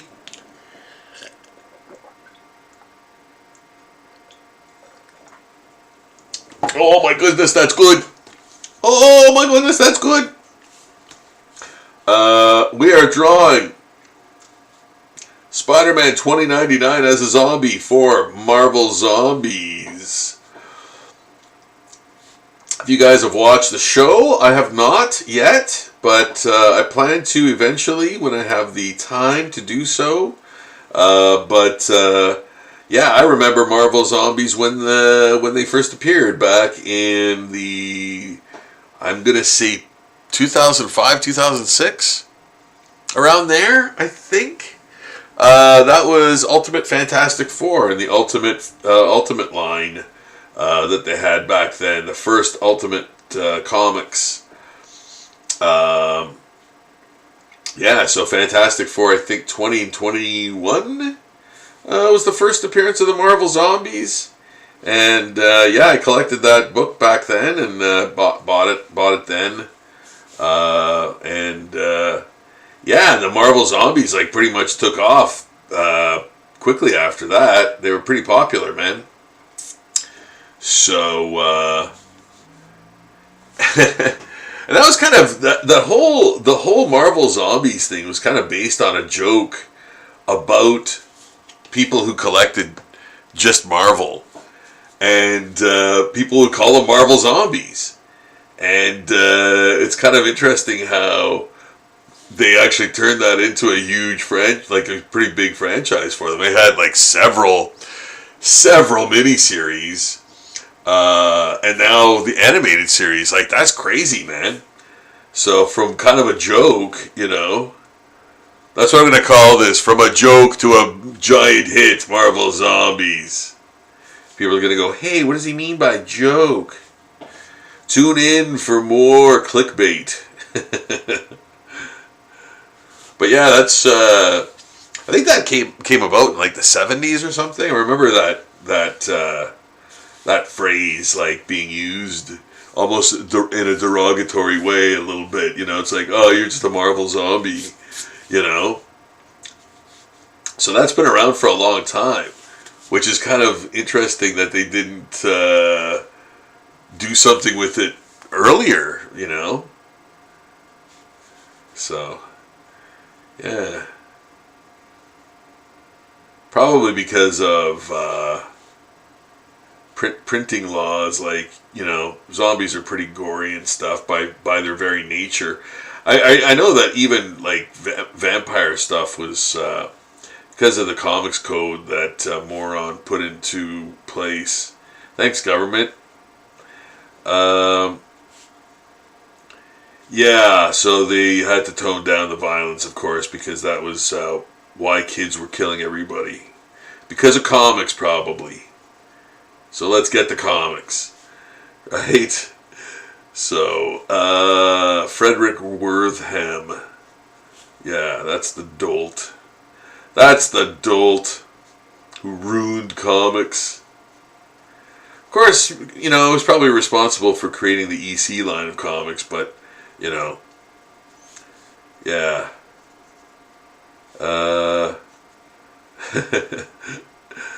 So I don't know. Maybe zombies were a little too picante for the time, which is why they did Marvel Zombies like only in the 2000s, and not before that. Who knows? Interesting. Yeah, I really like this. I think it turned out great so far. I think it's turning out great so far, rather.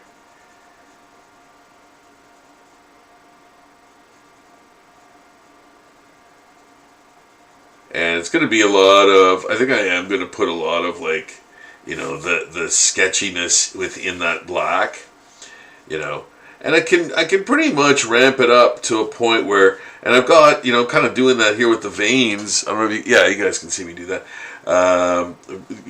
Doing with the veins here and the muscle striations in the forearm and that, and then likely in the bicep here, but like kind of making it, building it up more, So, yeah. But I do want his face to look like it is sunken in, But yeah, I like that. I really think this is great. Well, and the only reason I think it's great is because my track record with superheroes is not stellar, I don't think. I always have a hard time doing them. Like superheroes for some reason. Yeah, I don't know why. It's kind of weird. Because like I've loved I've collected comics all my life, pretty much. So it's not like I don't like superheroes. I love superheroes and stuff, but drawing them is weird to me, I find. I always think of John Buscema. Like I almost wonder if he felt the same way. It's like not like having to do those costumes and stuff is kind of weird. I'd rather do barbarian kind of stuff or whatever. Yeah. No, I actually do like doing superhero stuff, but I'm not great at it. That's the thing, right? Yeah. I really like doing it. You should stop. No. I really like doing it, and that's not helping either.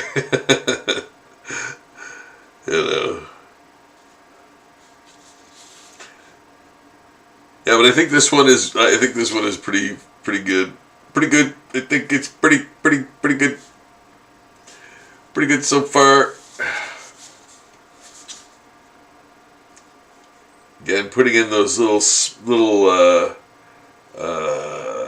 details with the veins and stuff, like the shadows of the veins, in there, in the forearm and the bicep and all that stuff. Adding that suit texture too,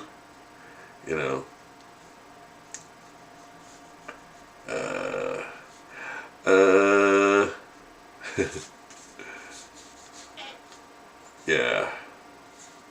Rips and tears. Rip and tear.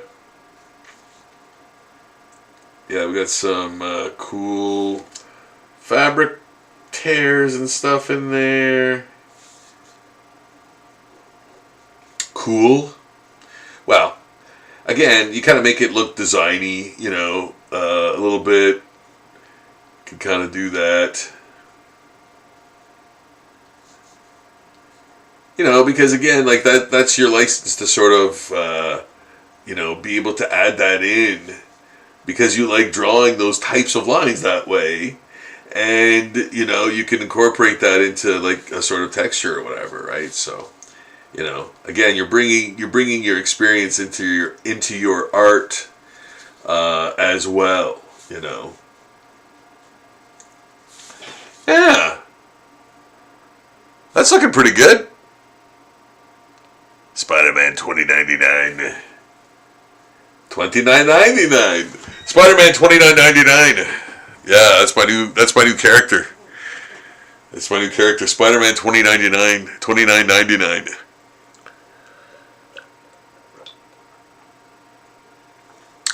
Yum, yum, yum, yum. Oh, that's good.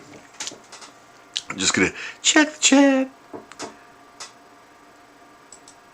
Oh, there. Oh, there. Okay. So to Philip Gandy, Random Oddities, and Coney the Conehead, I want to thank you guys for watching tonight and chatting.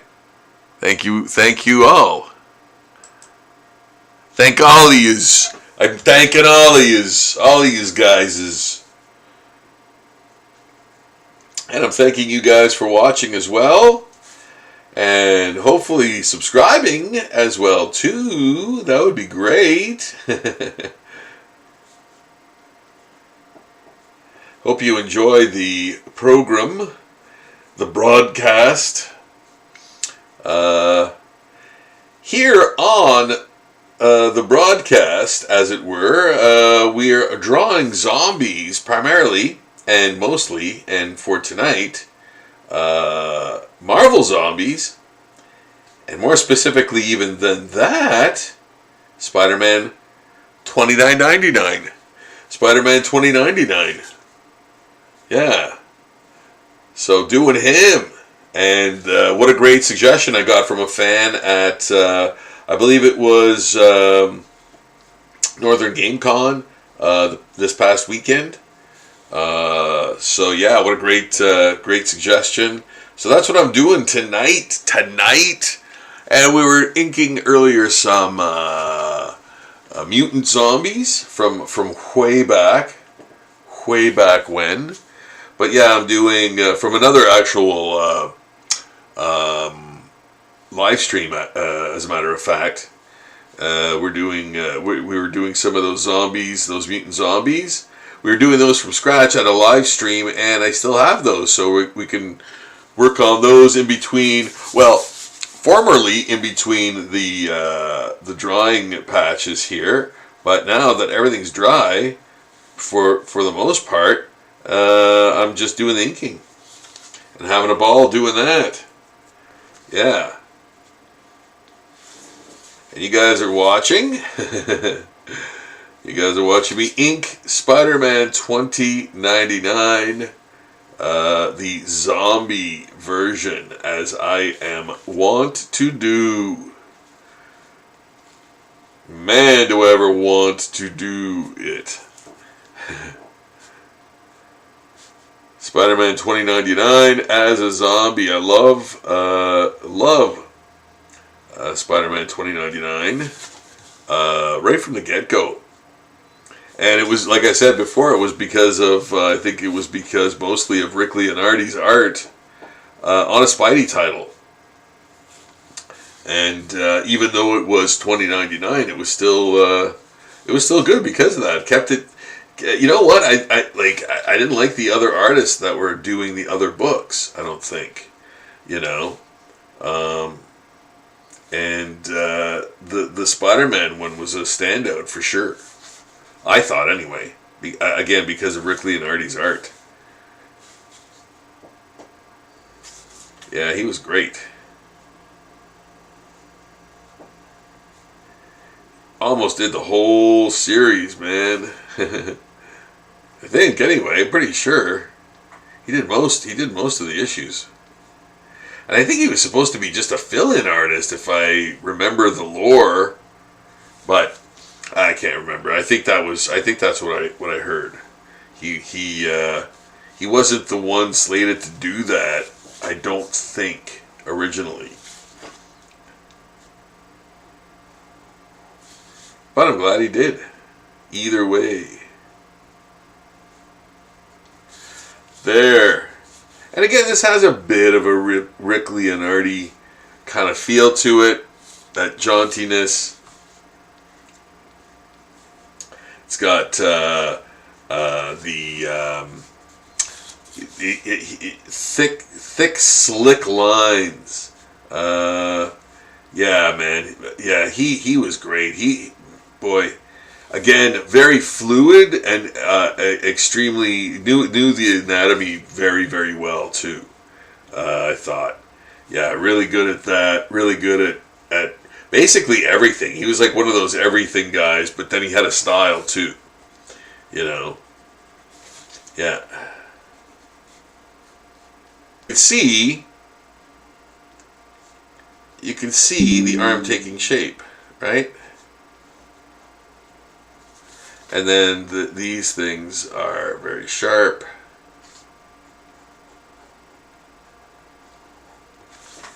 You know, there. And then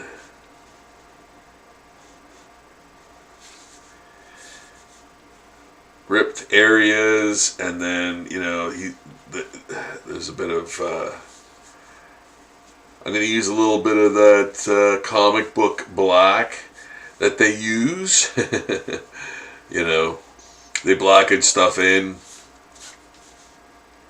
quite a bit, you know. There's lots of black in comics, you know, and I don't do that, and that's, I wish I could. I wish I could put more black in stuff, like black areas, and that, and utilize it, because it's not just, oh, I'm putting black in to cover up mistakes or you know, because it buys time and stuff like that. No, using effective black spotting is so important, and you know, it really works. It really establishes a mood, you know. And sometimes it's like, oh, I put detail into that. I don't want to blacken it out, but it's like, no, you know, you need to kind of do that style for this type of shot. You can't have too much detail and stuff. That's not for this, you know, specific thing, right? So, yeah, it's good to have that, you know, black spotting ability in your back pocket type of thing. You know, comes in handy for sure. Yeah. Especially in comics. You know, that kind of storytelling.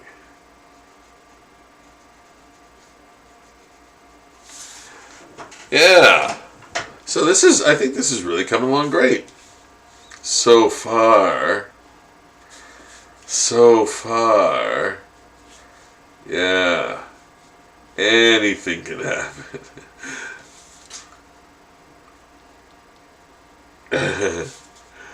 Anything can happen in the inking. Well, most of the things I can fix if I make a mistake. But that's good. This is pretty good. I like it. I like it. And then, you know what? Almost this entire thing can be black. And then have, like, you know, can ease off a little bit instead of being just black.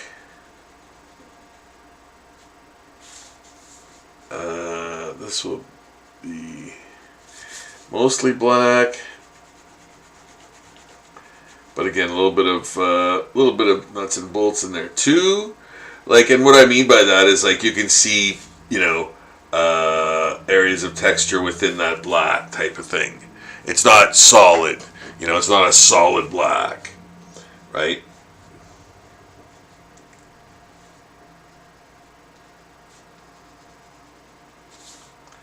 Yeah. So he's coming along pretty good, and then I'm going to add a little bit of weight there, under the leg. Under the leg, eh? Yeah. Under the leg. Add some weight, and then, yeah, this is going to be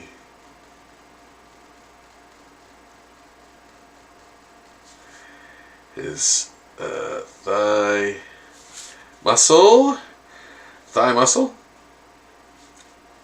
and then some ripped fabric or whatever his costume is made out of in 2099. I can't remember now. It's been a long time since I read a 2099 comic, man. Probably when it came out. There. Yeah, definitely when it came out. And that's probably the last time. I think. But yeah, I know it's obviously in the future.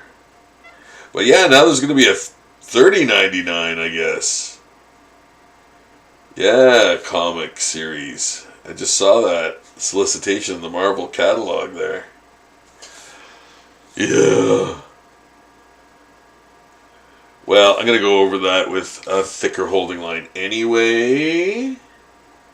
What is this? Oh, it's the 2. How come feels like it's kind of cutting out on me a little bit there. Maybe it's already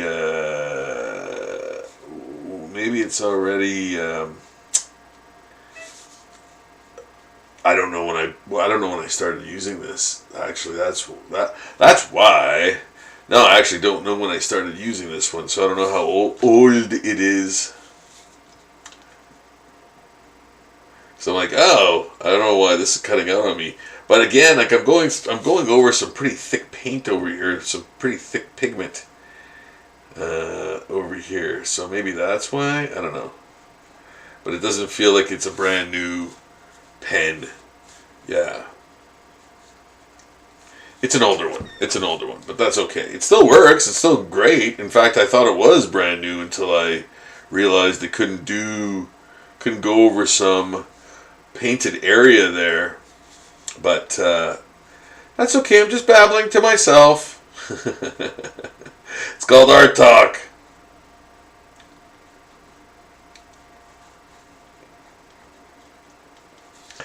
Yeah, having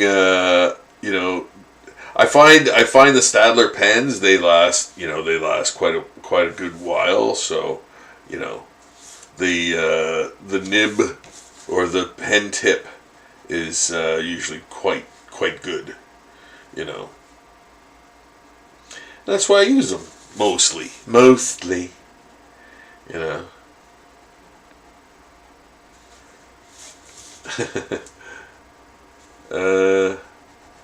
and I like doing this kind of scratchy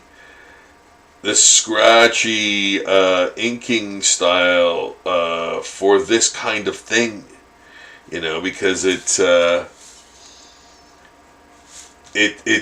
in that area. It's in that area, right, of ripped up, dirty, and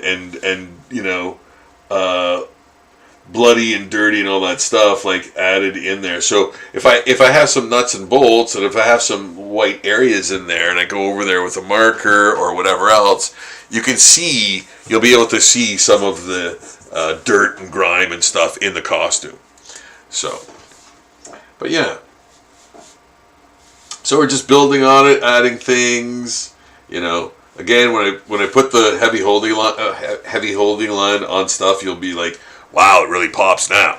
I'll be doing that momentarily, and you'll be able to see the actual pop, that the holding line gives the overall aesthetic of the drawing,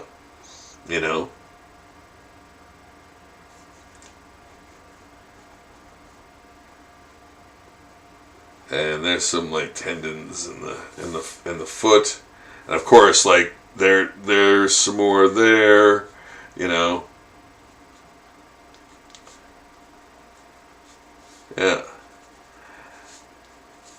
Tendons in the foot, and then bone. Wow, I gotta get another pen here. So it's kind of. Yeah, I think it's an older 2. I think it's an older number 2. It's an older number 2. Tastes like an older number 2.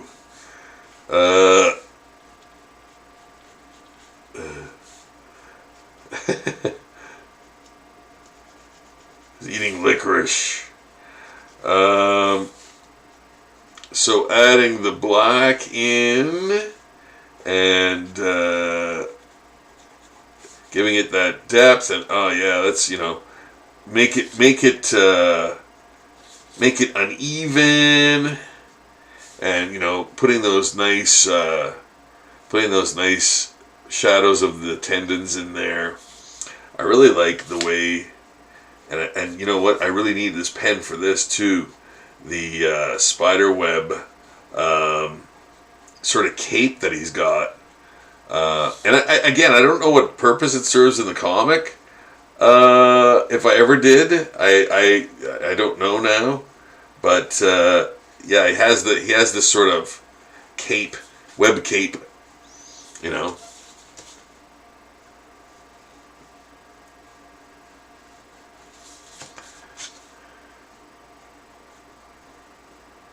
Yeah, and I think there's a lot of looks like broken glass almost, but there's a lot of potential in that for cool visuals, right? So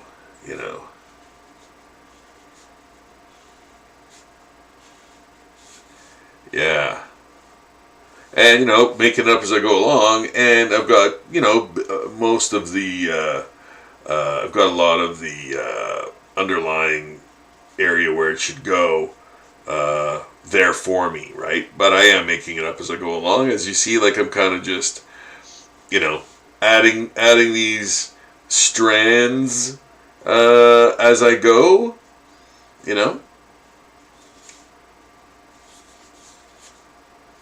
because that's kind of you don't have to plan every single strand, as long as you've indicated, and that's if you're inking it. Like if you're giving it to someone else to ink, then you got to really put in those pencils, right, to show the inker where things are and this, that, the other thing. But when you're doing it for yourself, you pretty much know what you're gonna do. If you've been doing it long enough, you pretty much have that innate ability to go like, oh yeah, I'm gonna probably put like a bunch of those there, and so you don't have to draw every single one of them in. You.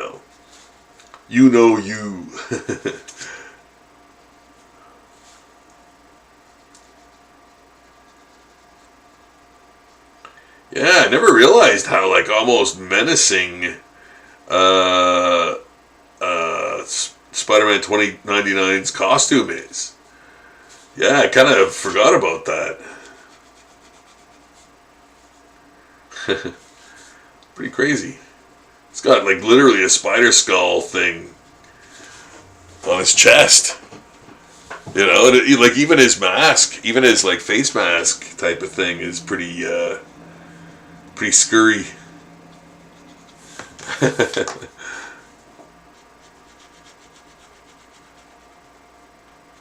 And I'm going to darken it a bit too with the use of hatching. So yeah, I'm actually using, this is hatching, and now I'm cross hatching. As soon as I cross the streams there, it's called cross hatching. So there's that. Making it a little darker, making that face mask a little darker. Yeah. Adding to the gnarled arms, and details therein. Yeah, that looks great. I really like that. Good. So I'm gonna add some nice like pure black areas in there. Well, not gonna be pure, but maybe. Yeah, I might have some pure black in there. I don't know. We'll see what happens. I want to have I want there to be some detail in there so you can tell what's going on. So, and like again, the dirtiness and that is just zombie, right? Like that's got to have that kind of like filthy filthiness because it's undead and it's been walking around or whatever for a long time, for a while, even a few days. Like think about like how fast decay sets in, like, you know, and you're out in the sun. You know, of course, there's so many factors, right? That are characteristics of how you're gonna look. You know, if you're a zombie, and not even for very long too. Like I said, right? Because nature has at you right away. You know, nature has at you right away, and you're already starting to like rot, and you know, there's the insects and things like that. You know, taking parts away. You know, and things of that nature. So yeah, like you know, and then just the fact that you're feeding on you're feeding on humans, right? There's a lot of blood involved. So of course you're gonna be dirty there. So yeah, you're not, like, zombies aren't clean, and that's why I would always do that gray wash first, you know, to make it look extra kind of sallow, you know. But here we go with the nice. Now I'm adding the thick holding line, so you can see character a lot better, popping off the page. And you'll be able to see that in moments after I kind of go wide and show you more of it. But yeah, you can see it's working already, man. Like that thick holding line never fails. It's what it does. There's no argument. It's just brings out, just pops that image right off the page there. Encapsulates and intensifies the color by its very nature as well. And looks good too. Looks good. Yeah, it gives it a nice poppy, you know, pop culture-y feel too, that thick holding line, right?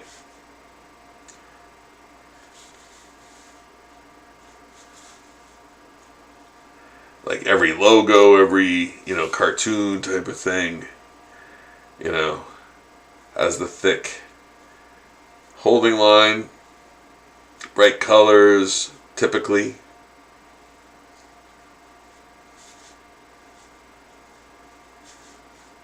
Yeah, there we go. This is great. Really liking, might even do some more superheroes. Imagining.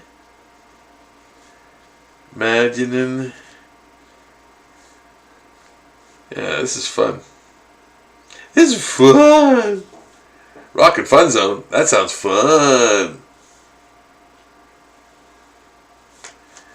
Yeah.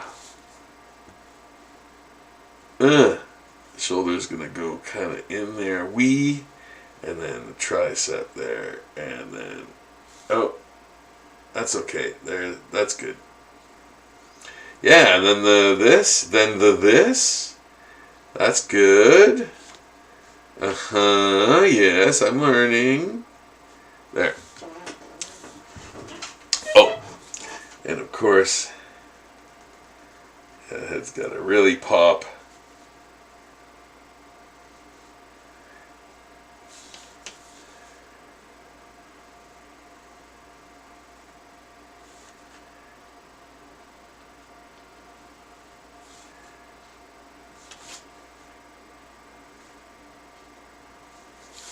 Yeah. What do you think of that?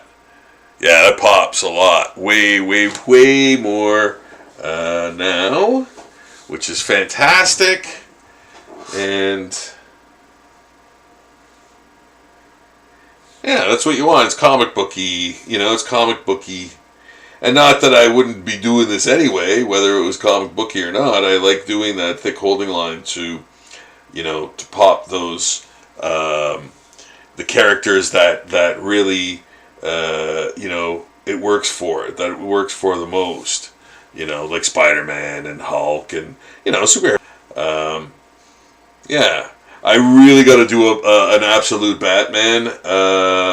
Yeah, I really love that title too. So yeah, I really got to do an absolute Batman. Excuse me, and I'm really looking forward to that too.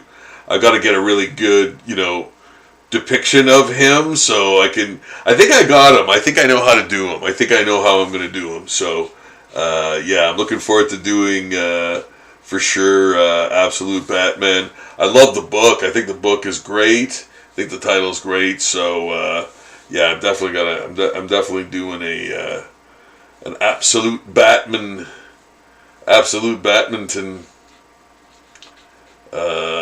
zombie soon-ish.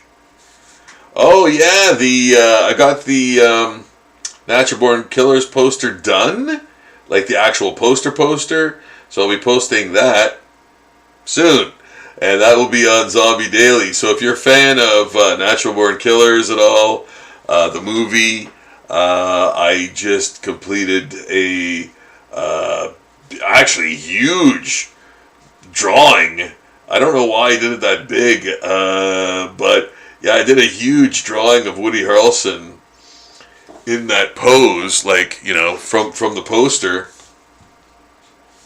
So I just actually turned it into into the poster with the words and all that stuff, But it's a zombie, like with all the text. But it's a zombie, Woody Harrelson with zombie Juliette Lewis in in his glasses, like the movie poster. So yeah, that is a new thing that I just finished, and you can actually see me draw that on another live stream here on the channel, and that will be posted soon on Zombie Daily, so you can check that out in its entirety and actually see the Natural Born Killers zombie poster on Zombie Daily for you to enjoy. For you to treasure. Yeah, so you like the movie Natural Born Killers for what it is, for the filmmaking extravaganza that it was, and just as a great movie. It was a great movie, man. The visuals were fantastic. Yeah, what a really good, wonderful film that was. I really enjoyed it. Very much. Especially when I saw it. I saw it at the theater when it came out. Billions of years ago.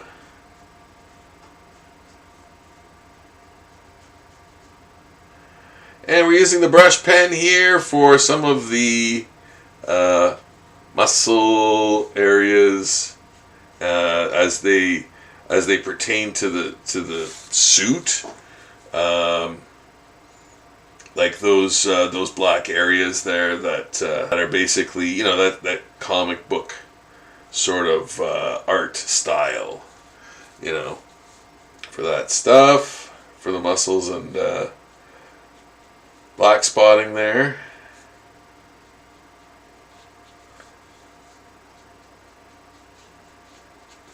Yeah, there, kind of thickens it up, right? And adding a little touch of that here.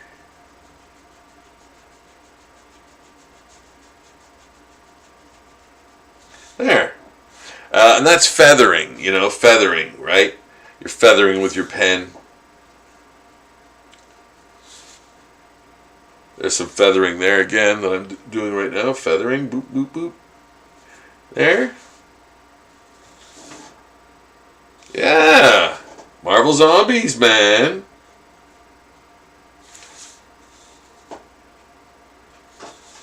There, that's great. Good.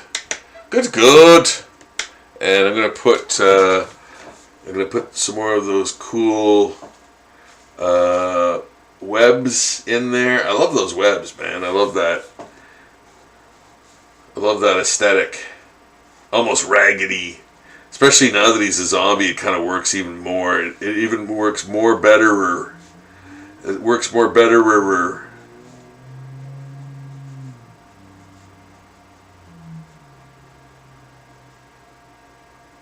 There. Yeah. Yeah. We'll be doing some cat zombie portraits soon. And I will perhaps be doing a live stream of them. So you guys can watch as I do that. I'm going to see if the person who ordered them minds if I do them on a live stream. And if that's cool with them, I will do that there. Yeah. Just checking the chat. Okay. There. Yeah, Zombie Spider-Man 2099 is coming along quite nicely, quite rightly. And I believe I might even be able to finish him tonight.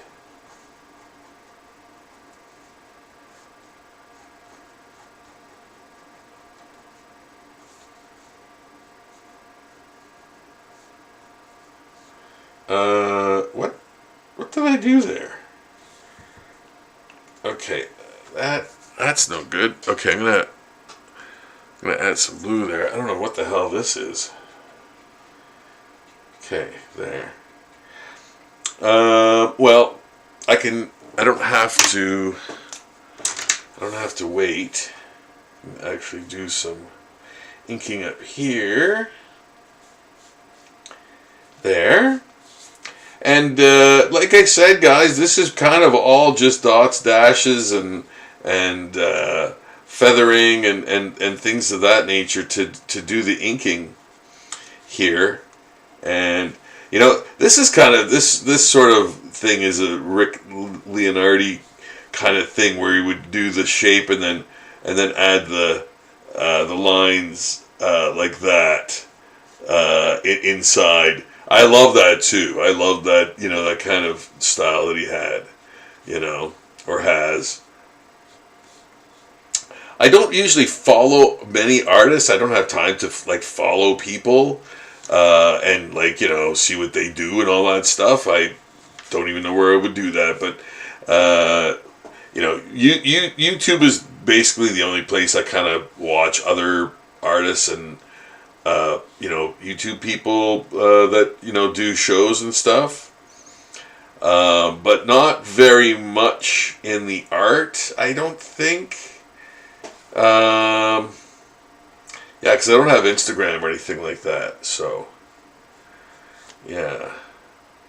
I guess that's where people, well, Pinterest too, right? Pinterest is, people post a lot of stuff. I wonder if they have, I wonder if there's any AI crap on there. Because that would be awful for Pinterest. Like, Pinterest is not for that kind of garbage. Like, that's something you'd see on X or whatever. Like that AI garbage. That's not for Pinterest. Pinterest is, you know, shouldn't have that kind of stuff on there. You know. There, I think this is great. I really like this. It's coming along nicely.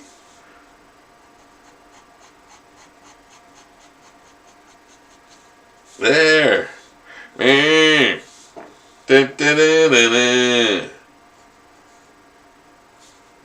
Got some nice crinkly spiderwebby things in there. I really like that. I really like the design aspect of those, you know.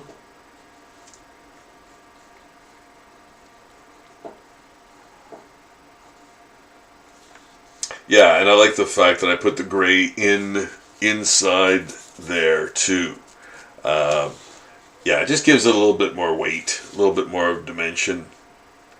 Dementia 5 Spider-Man.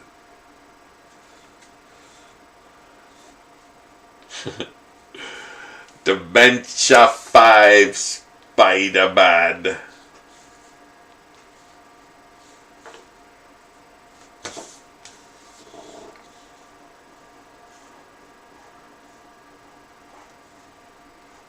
Yeah, put some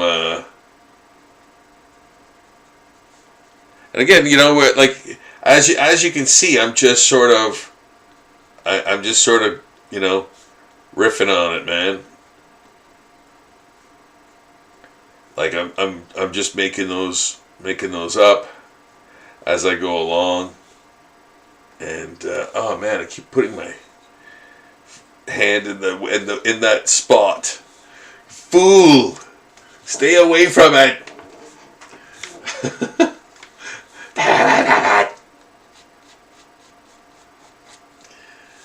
There. Yeah, I love that. I love the web cape.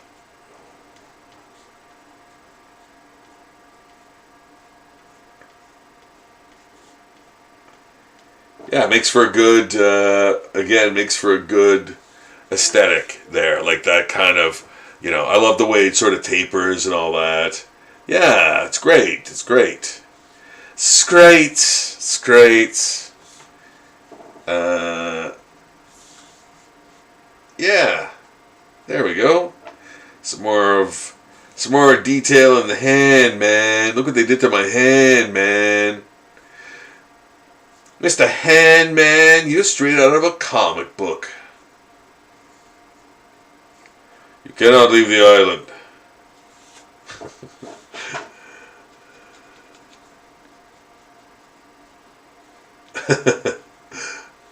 Mr. Handman.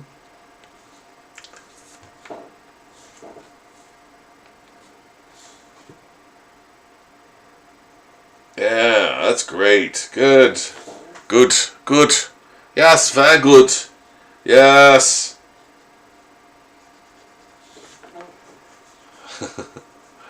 Yeah, I like that.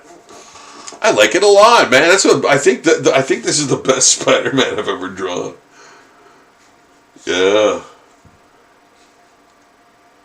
And remember, I'm not a comic book artist guy. Well, not superheroes anyway. But this looks pretty cool. Good stance. We can stance. We can stance. Yeah.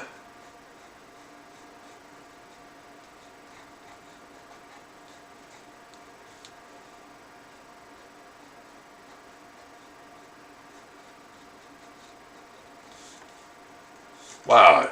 By Jove, I think we've almost got this done. Must put some yellow in that eye, though. There's got to be a bit of a warming, warming glow. A warming, warming glow. There. And I think a color in the teeth. I think a color in the teeth. Not marigold, but sand. Sand. Maybe. Sand? Yeah, maybe. Where's the sand? Do I have sand? Oh, there it is. Oh, I love this sand. Sand! It is sand, right? Yes. Yeah, sand's a great color to mix. Yeah, see how nice and sort of browny tan that is? Yeah, I love that. Now, I can add a little bit of yeller. And then add a little bit of this gray.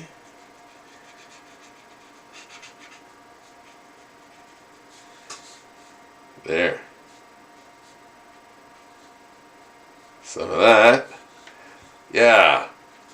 There. Much punchier. Nice. Very nice. Okay, good. Good.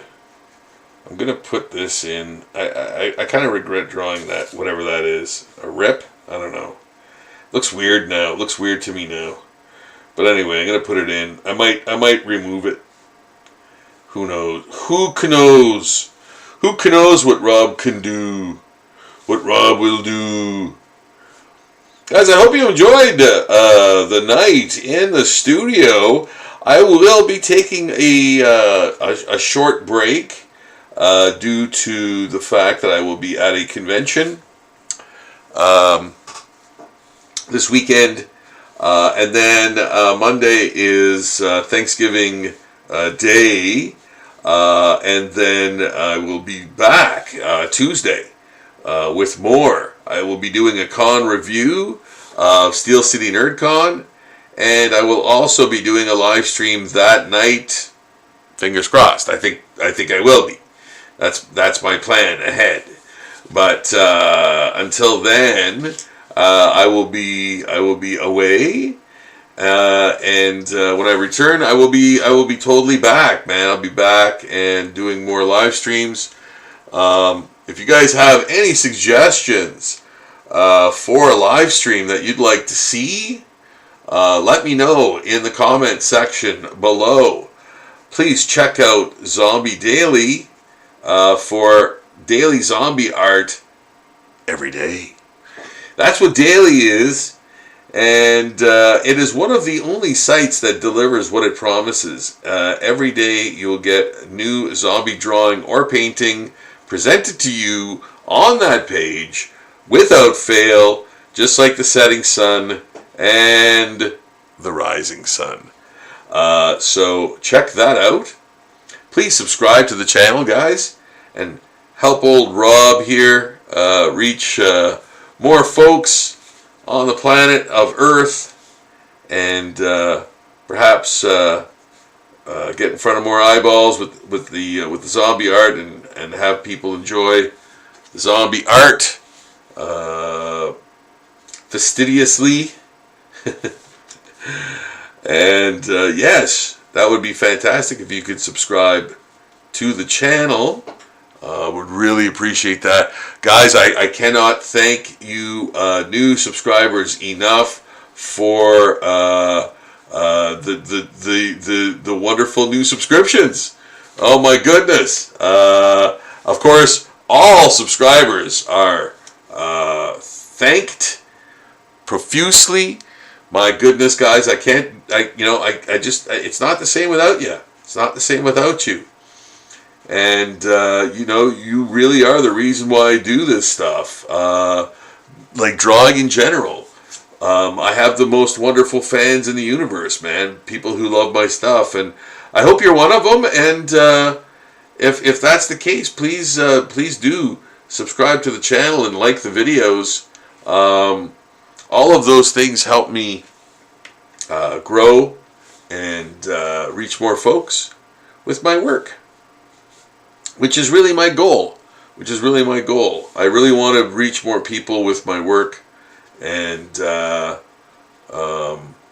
message of do art for yourself, and enjoy it, or experience it more for yourself and enjoy it, and let the healing properties of art wash over you, and feel better because of it.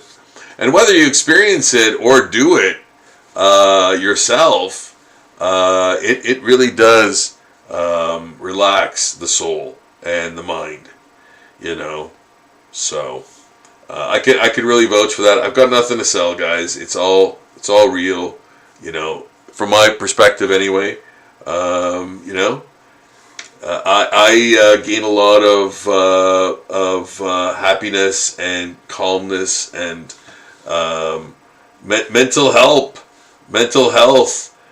just by drawing, and it really works for me, So that's why I say, I can vouch for it myself for what it does for me, definitely. So I'm hoping it does the same for you, whether you experience it or you're drawing it or you're doing it, Either way, I really I hope you do pick up the pencil and maybe buy a sketchbook from the dollar store or whatever, and start drawing. Do some daily drawings. You'd be surprised at maybe how much you enjoy it, and maybe how even good you are. But it's not about that. It's not about judgment. It's not about being good or anything like that.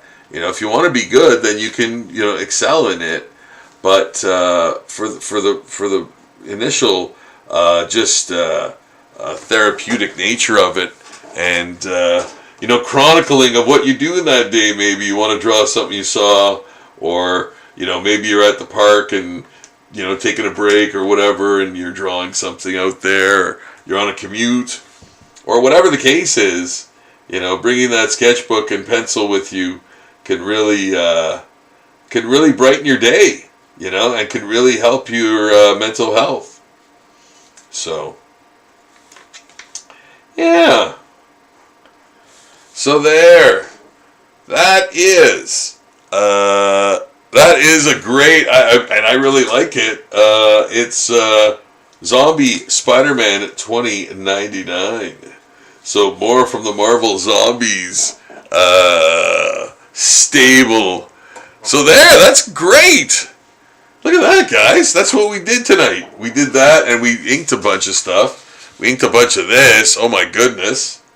Right? And yeah, it is 12 o'clock. And it's perfect. That's 3 hours of drawing again, and we've done it. And we created something, and it's special. And we did it together, live. And that's wonderful. I think that looks really good. Just going to add a little bit of a holding line there.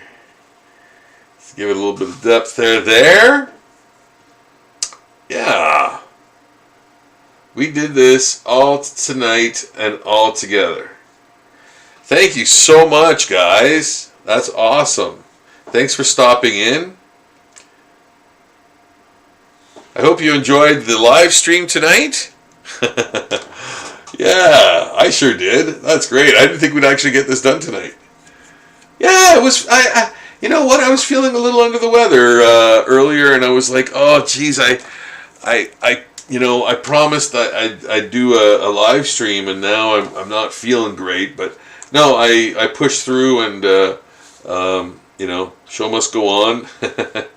But yeah, I have a bit of a, I don't know, feel a bit of a sinus thing maybe, but yeah, there we go, guys. That is wonderful. We did an entire Marvel Zombie Spider-Man 2099 as a zombie, actually by request or by suggestion, really, by a fan at a recent con I was at.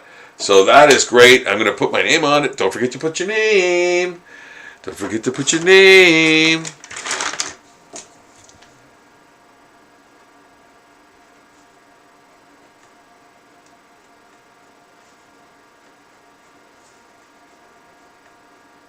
There. Boop. All done. All right. So I am going to call it a night, folks. Thank you so much for watching. Please subscribe to the channel. Like the video. I'm going to check the chat for one more moment and just see here, just in case. Okay. All right. Good. Not excluding anybody. That's good. All right. So, guys, I'm going to call it a night. Thank you so much for watching. We got Zombie Spider-Man 2099 done. That is fantastic. We got a lot of other groceries done. They are zombie mutants. We got a few of those inks going on there, which is great. But man, we finished Spider-Man 2099 as a zombie. So there we go. Thanks again, guys. Please subscribe to the channel. I will see you again soon. The next live stream I hope to be on Tuesday. I am doing a weekend con, and then Monday's Thanksgiving here. So I will be out till then. But I will let you know. But I think it's going to be this Tuesday coming. So taking a bit of a break. So I'll be back very soon. All right, guys. Love and best wishes until next time. Rob is signing off.